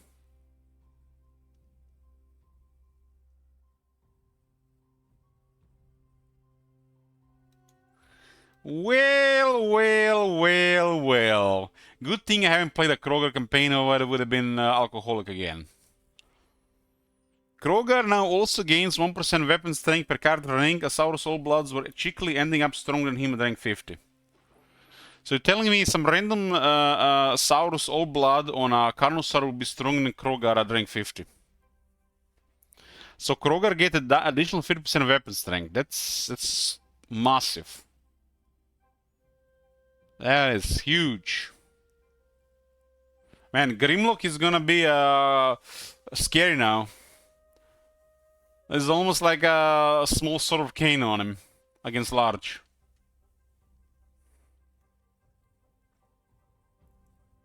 Primal Instinct is more consistently spread across the Lisbon roster as a faction-wide passive. Fix 2 of the 10 segments to Sonic not unlocking the correct tier. Reproductive Riders is built range 60 to 40. I wish they explain what this does, but I think this is the detection range if the units get too close. Now imagine a rank 50 Kroger with a proper legend difficulty. Yeah, I don't want to fight him with over 1,000 weapon strength.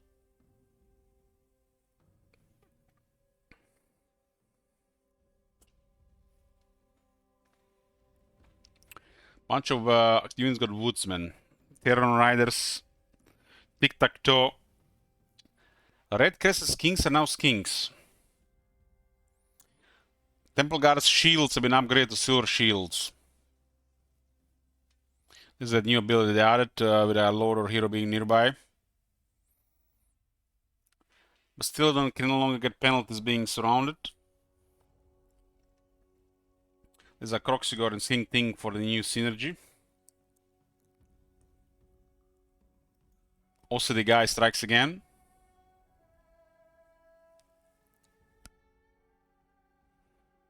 The Ancient Stegadon Regiment renowned fighting arc and mass values now match those of the regular Ancient Stegadon rather than the Stegadon unit. I haven't noticed there was a difference between these two.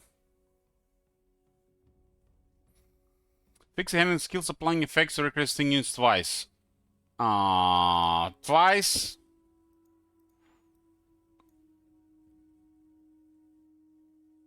Somebody was having fun with the hand, and the first time I hear about this.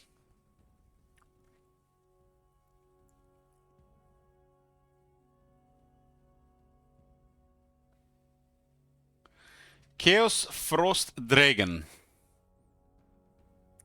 Wait, that's not a unit I Zorp. With the addition of the Frost Realm to Kislev Rosters, the old Frost Realm has suddenly remembered that it's an effect and always been called the Chaos Frost Dragon. The ways of chaos are fickle indeed. The Cold Void Chaos Frost. So they just renamed it, they didn't even give it +1 attack. Not even 5 armor or 10 health. This was like a prime opportunity to buff that shit.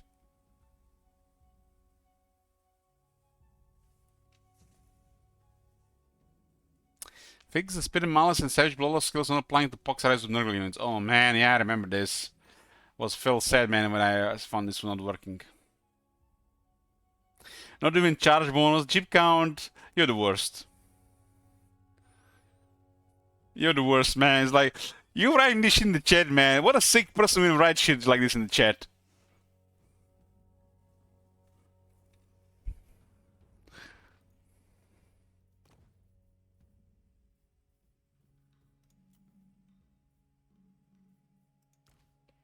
Oh my god, it has a 57 charge bonus. What the fuck is this? 41 defense? OCD guy, where are you? 57 charge bonus? What the fuck is this? They need to do 3 charge there, or reduce 2. What the fuck is this, man?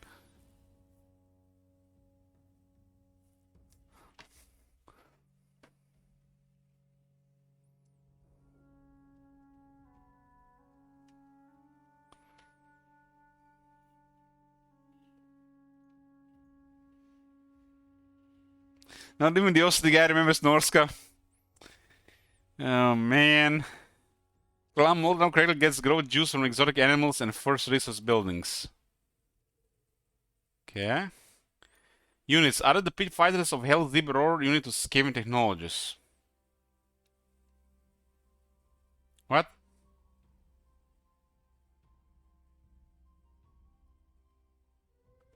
Are those the who?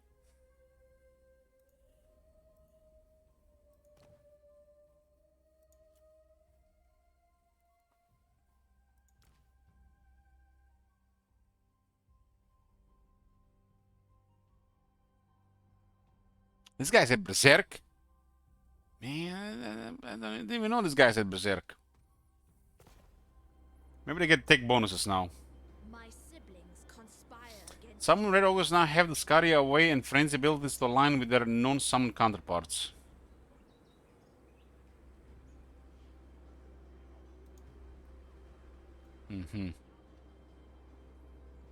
Fix the Slaanesh Timber resource building not providing any timber. So we're hoping to get wood, but we're not getting any wood. But Slaanesh is not supposed to get any resources.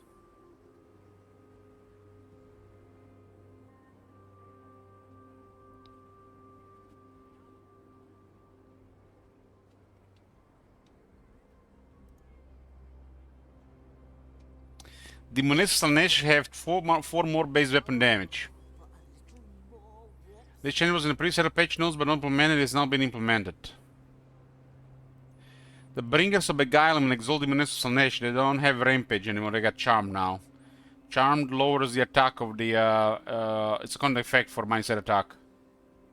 So these demon nets hit you, you lose all desire to fight back, I guess. I don't know how they're hitting me. I don't know. No more rampage. Fix the Empire 4 buildings and reduce attrition at all 5 levels. The Empire. I guess they're saving all the Empire good stuff for the April, right? Right. The Huntsman general skill experience, I don't know correctly, enables bonuses with large armor for Huntsman and Archer's units. I will make my father proud. I don't even know this didn't work.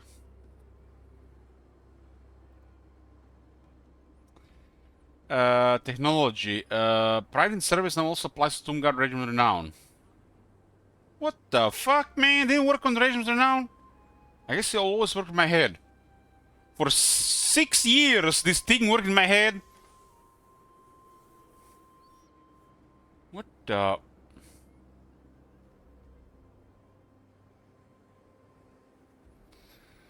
They're memeing again and not adding Cedra's Arcane item. We have a Glorious Charge.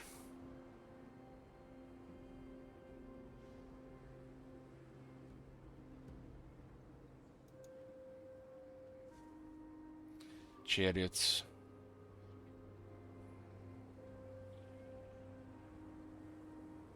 Was Syrian Legion of the Netherworld full AP, huh? Was this all in the game? I mean, I feel like they're losing themselves. It wasn't? What the hell? Yeah, strange this is a Tyrell unit that doesn't have a Tyrell stuff. Man, I wonder if they're gonna fuck this one up as well. This three are currently bugged.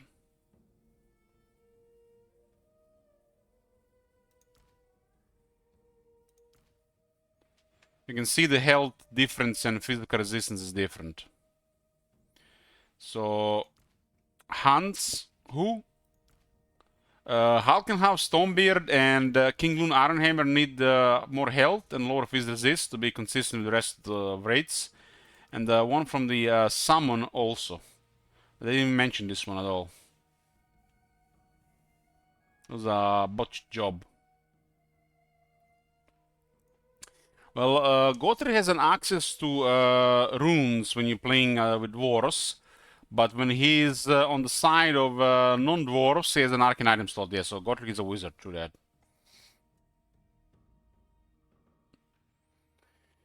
Zinch.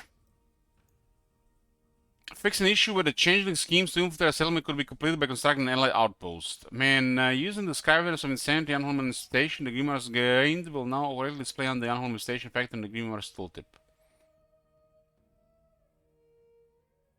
Echoed Hellbra has lost 10 defense. That guy is absurd. Absurd, but I'm not sure why they're dropping 10 defense there. I guess they just want him to be a lower defense.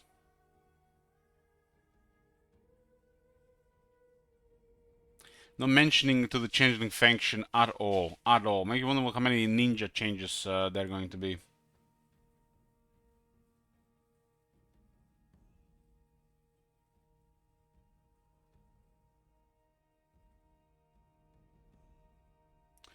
So the changeling lost 15 attack but gained 15 defense and lost 10 armor. I want to change that we can destroy changeling once for good. I want to have the AI have the same opportunity. And I want the changeling faction to do something and not just look like a broken faction. Zangors have been butchered.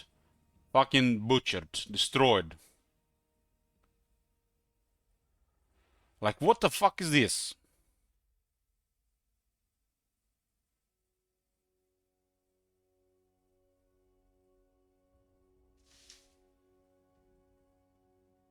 Why would anybody playing a Zinch use Zangors?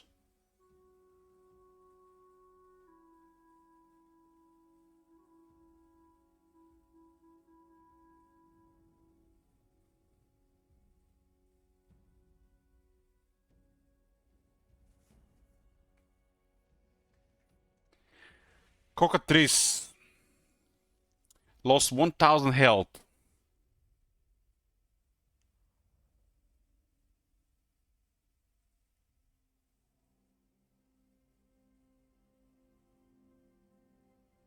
Well, you get Marauders and you're working towards Chaos Warriors, which are gonna be always superior.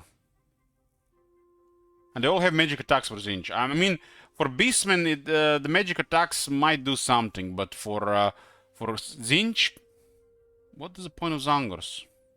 Especially in this shape. Zangors for Zinch should have some special benefits or something. This is looked like an okay unit, but now it's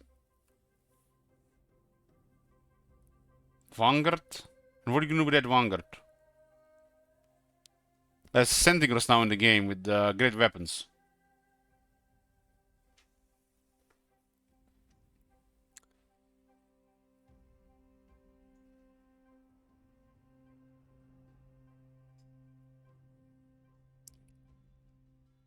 That's a big nerf for the Cockatrice and looks like big nerf to the Mutilated Vortex Beast. I like the Mutilated Vortex Beast with the anti-infantry. Makes sense for his abilities as well. That's a massive nerf to melee attack. This is huge.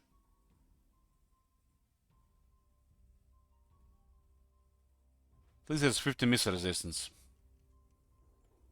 Yeah, this Mutilated Vortex Beast was looking absurd. Or looking really absurd. This makes a little bit more sense. But 13 attack just like that with 2000 health loss. This is gonna really struggle against large now. Lost 13 attack and 30 anti-large.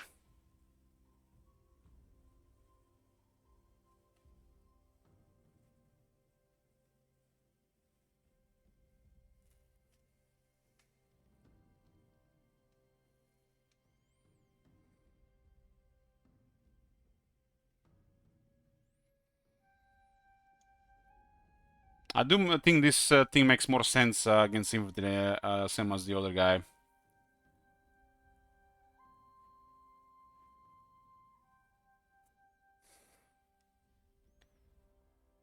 Herald of Zinch got Strider on mounts. Flameless of Zinch got 5 more leadership.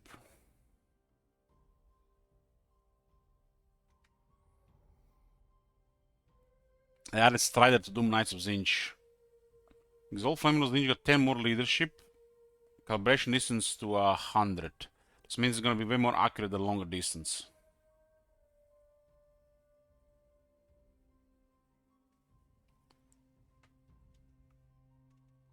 Projectile impacts now spawn moving flaming vortexes. Vortices? It's gonna be like that shit Chaos Dwarf spell that there was a firewall, the same one as the Echo Sword. Maybe they actually do more damage.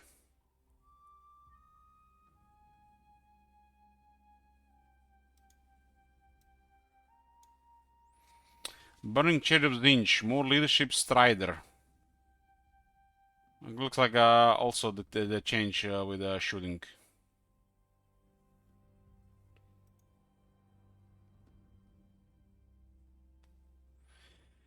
Vampire Coast. Vampire Fleet Admiral Polearm has added charge deflection, charge defense large. What the hell? Didn't he have this with the Polearm?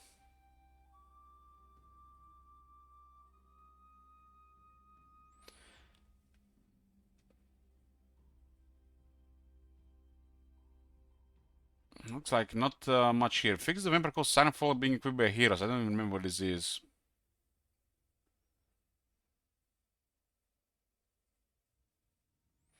Vampire Counts. The Vampire Counts follower, Grave Digger, now correctly reduces the raise dead cost when equipped by a hero. They fix it for one thing out of 1000 things that don't work on heroes. That's a start. You just got here in time, boys. Shit Wizard is here. And Shit Wizard, we can now use Grave Diggers on heroes. Vampire economy is saved.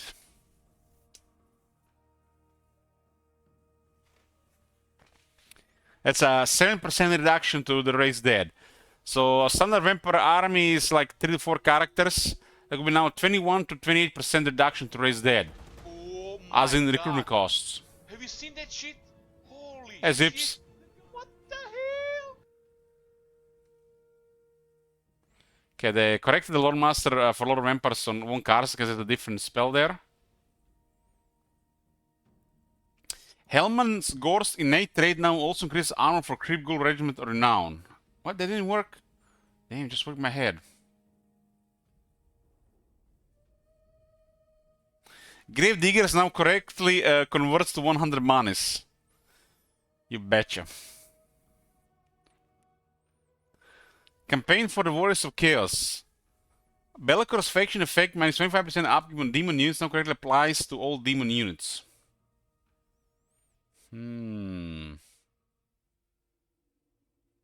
I wonder which one didn't work. I don't know. I don't want to play Be'lakor. If he bugs somewhere, I'm gonna be probably binging alcohol for 3 weeks. I don't want to get stuck while he's flying anywhere. Warriors of Chaos will now gain souls from raising Chaos Dwarf settlements and from sacrificing Chaos Dwarf cast post battle. Yeah, I was wondering why this was not working. So it works now.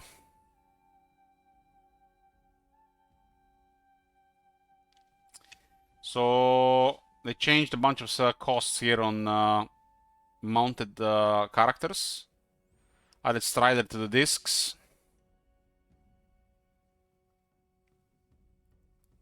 Fix the Warriors of Chaos skills Chaos of Anger Legion of Doom not applying to Devoted Marauder Slaanesh.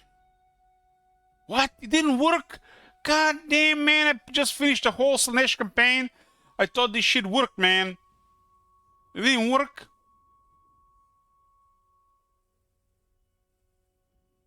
Those are the Slaanesh ones. It tells you that some shit just works in your game, in your head, guys.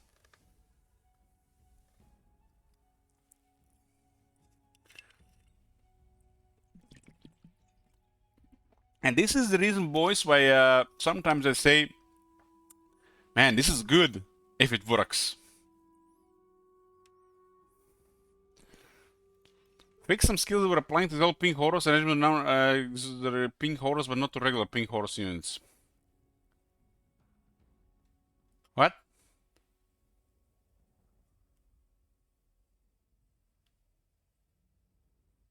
Warriors of Chaos have exalted pink horrors?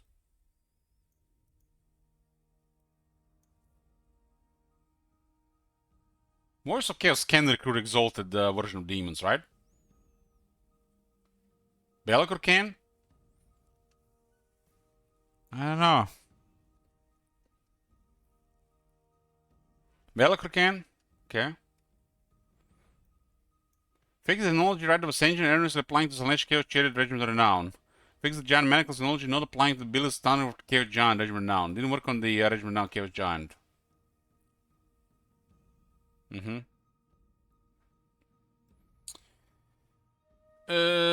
Yeah, the Giant Manacles is the 25 missile resistance and 15% weapon strength for the Giant.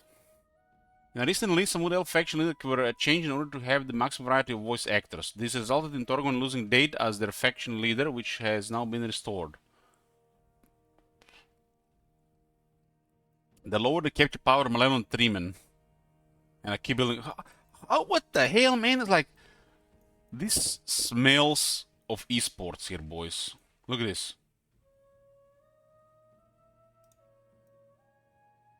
Where is the VA change? Where is the VA fix? Where's the Arcanine for Cetra?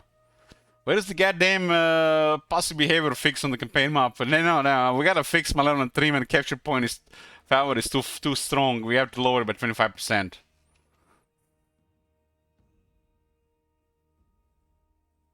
In April.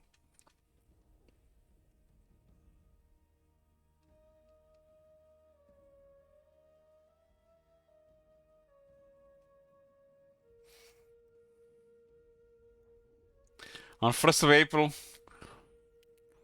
campaign. When performing a ritual, Bird as Wood Elves, Forest Health will no longer decline during the ritual. Once completed, the Athlon Forest Health will no longer natural decline.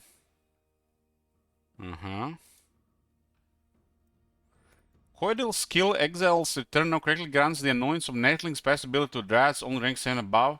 Damn, what did you... I thought this worked normally. Unit abilities. Forward on ability durations. A running team you will see below is a lot of existing abilities that cause rampage are going to decrease in duration to account for their increased reliability.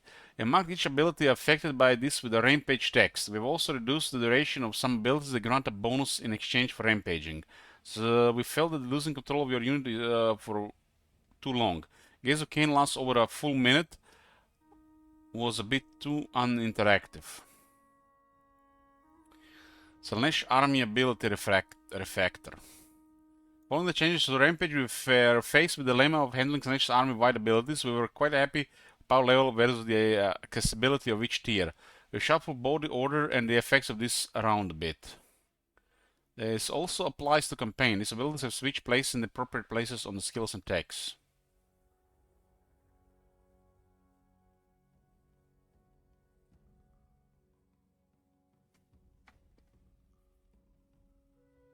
So the Swiss Sorrow is now the first ability and the Fascination is the third ability. This is the damage and Rampage. This is the Vigor Restore and Speed.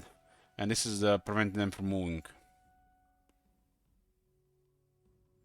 Slow by 14 seconds. And has a longer recharge, longer wind-up time. But the lower also direct damage amount.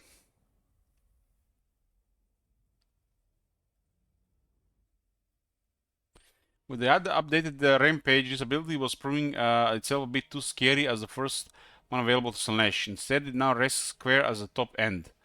The ones that literally activates only when you won the battle. But literally the battle is over. With its combined package of a Rampage to force enemies out of position, direct damage effect that causes vicious damage with some multi-entity elites. This is actually better for single player, for sure. This is gonna make your army stronger, because you can actually reliably activate this before while this still matters. Well, this is situational, and the third one rarely matters in campaign. Has to be like a mega battle for the Sweet Sorrow to matter as a third ability for Slaanesh. Well, this did matter as the first one. I think this matters more in the campaign.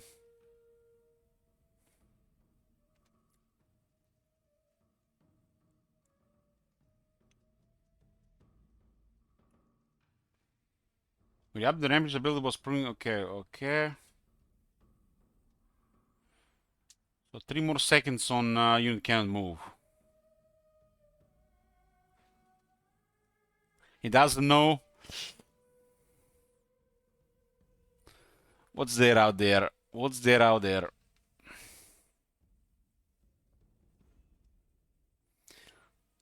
Okay, so what is this Sweet Sorrow now? It's shorter duration, faster recharge. It's actually gonna activate much faster. Oh man, it's gonna be a single target.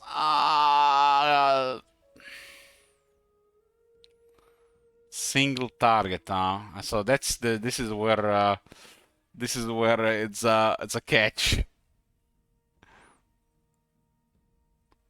Okay, so Slaanesh ability is not just worse.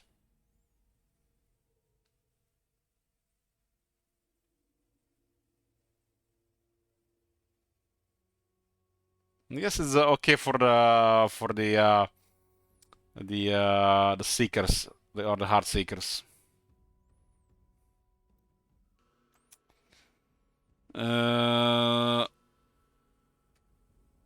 Sweet Sorrow has been reimagined as a single target nitrous oxide, letting you hit a unit of your choice with a burst of massive speed and fill its vigor on demand.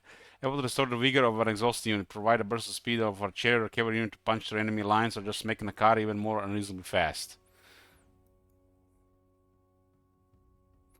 15 seconds, huh? But it's going to restore a lot of vigor.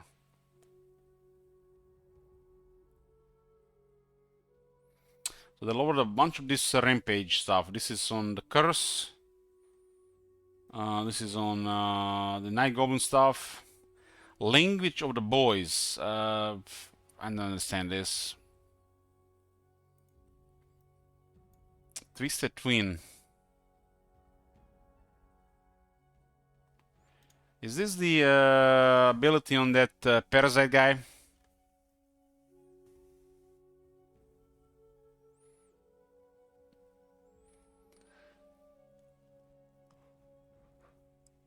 So they buffed it by 2.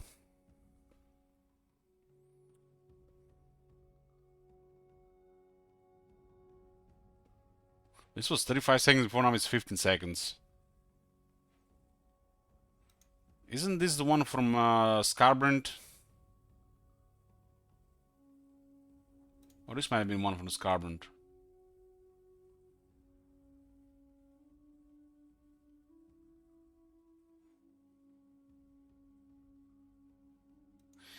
What is this? Glare of Insanity Rampage. Number of users unlimited 1 active seconds 25 to 40.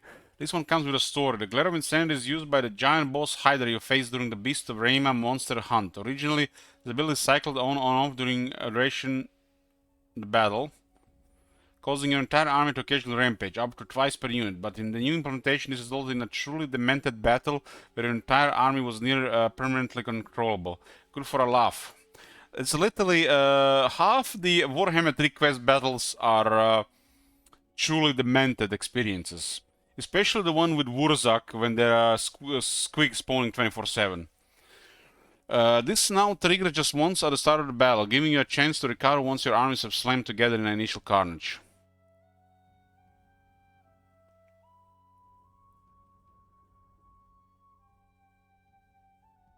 Damn, Ice Sheet is even better, 4 more seconds, and they're going to accelerate even slower. Some good shit. Very nice for reactive range meta armies. Stegral Frenzy dropped by 18 seconds. But upgraded, it's increased.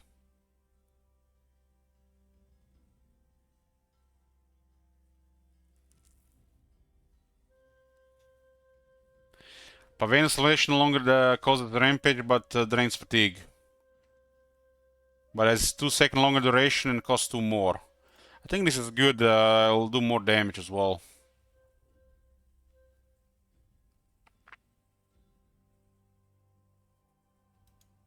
It's a 34 second miasma now. Torrent's Aura.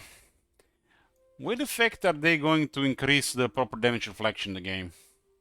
Fires of Change. Oh, the Ostic guy strikes. It's 10% now. So, what do we call this update, boys? It's the Rampage patch. The esports is saved. Primal Instinct's 5 attack. Primal Instinct is 10 attack, what? Wasn't it 5 before? It's 10, damn. I thought it was the other way around. They'll nerf the Primal Instincts.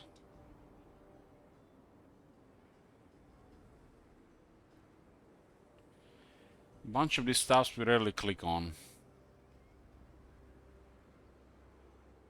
The Hangout Grenades ability now cause the unit to steadily carpet bomb the area beneath them over 10 seconds. Move more of the damage in the explosion instead of direct grenade impacts. Isn't this thing that you throw from the balloon?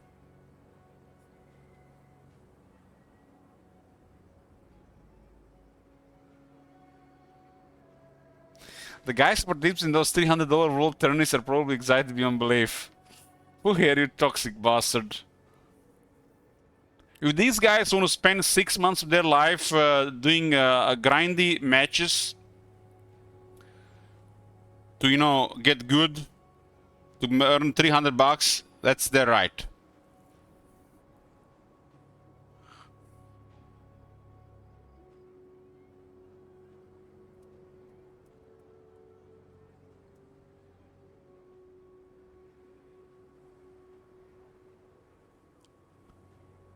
The build has been working as one use powerful amplification effect which steadily slows them down. Huh.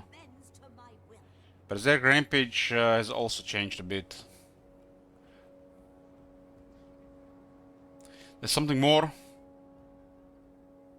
Below changes to the system support and enhance the gameplay of Total War Warhammer 3. Graphics. Oh man, graphics.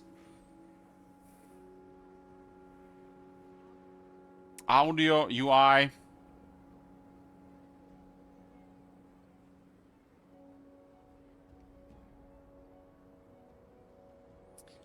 Fixed a Norseman character having a blank name Mortal Empress. I'll remember this one when we see it next time, so I mention again. There's some event text to better match the rewards.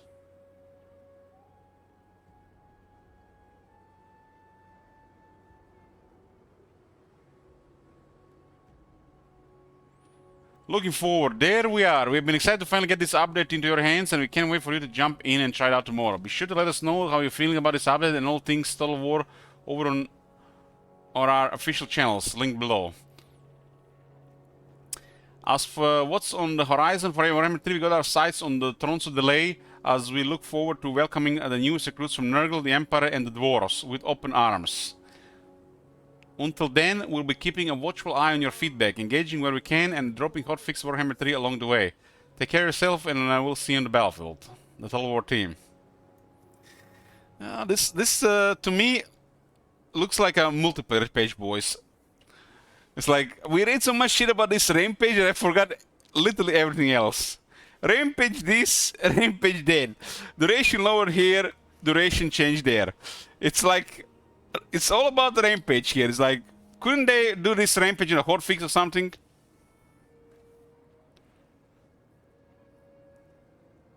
This might be the biggest multiple patch I ever seen yet in a Warhammer series.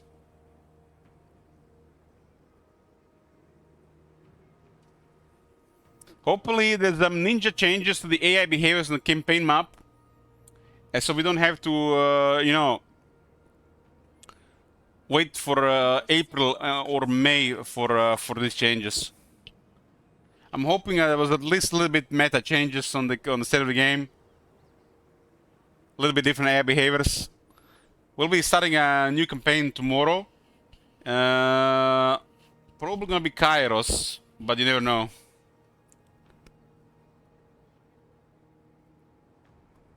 This is a Horfridge just 6 months old. Time for Changeling. I like people want me to play the Changeling, but I think I want to play Kairos. But you know, I might just drop everything and play Gorst. Right? We haven't played Gorst all year. I kind of want to play Taurox, but then Cookies, Straklon, Shit Wizard, and a bunch of these people gonna start judging here and gonna like. I won't be able to enjoy it properly. Am I buying Shadows of Change? Debro already said he would send me the DLC. So I guess, yeah, I'm buying it. Changing roleplay troll viewers after 100 turns ambush. That's some sick shit, man. That is some sick shit. So you're telling me that we can just enter on that guy and do nothing, see the AI play the campaign? Isn't this the CA intention? Like, we could just do that. We could just do that and see what the AI does. God damn, I might just do that. I might just let the AI play the game and I'll just be slacking until April. We're gonna take us probably 3 to 5 weeks to even see if any changes really the way we play here. So it's another Beastman. God damn it, Shit Wizard. Leave me alone, man. If I want to play Beastman, I'm going to play Beastman. Go look. Or go away. Anyways, boys, I'll see you tomorrow. Probably going to be regular starting hours. Thank you for watching and I'll see you next time. Beastman.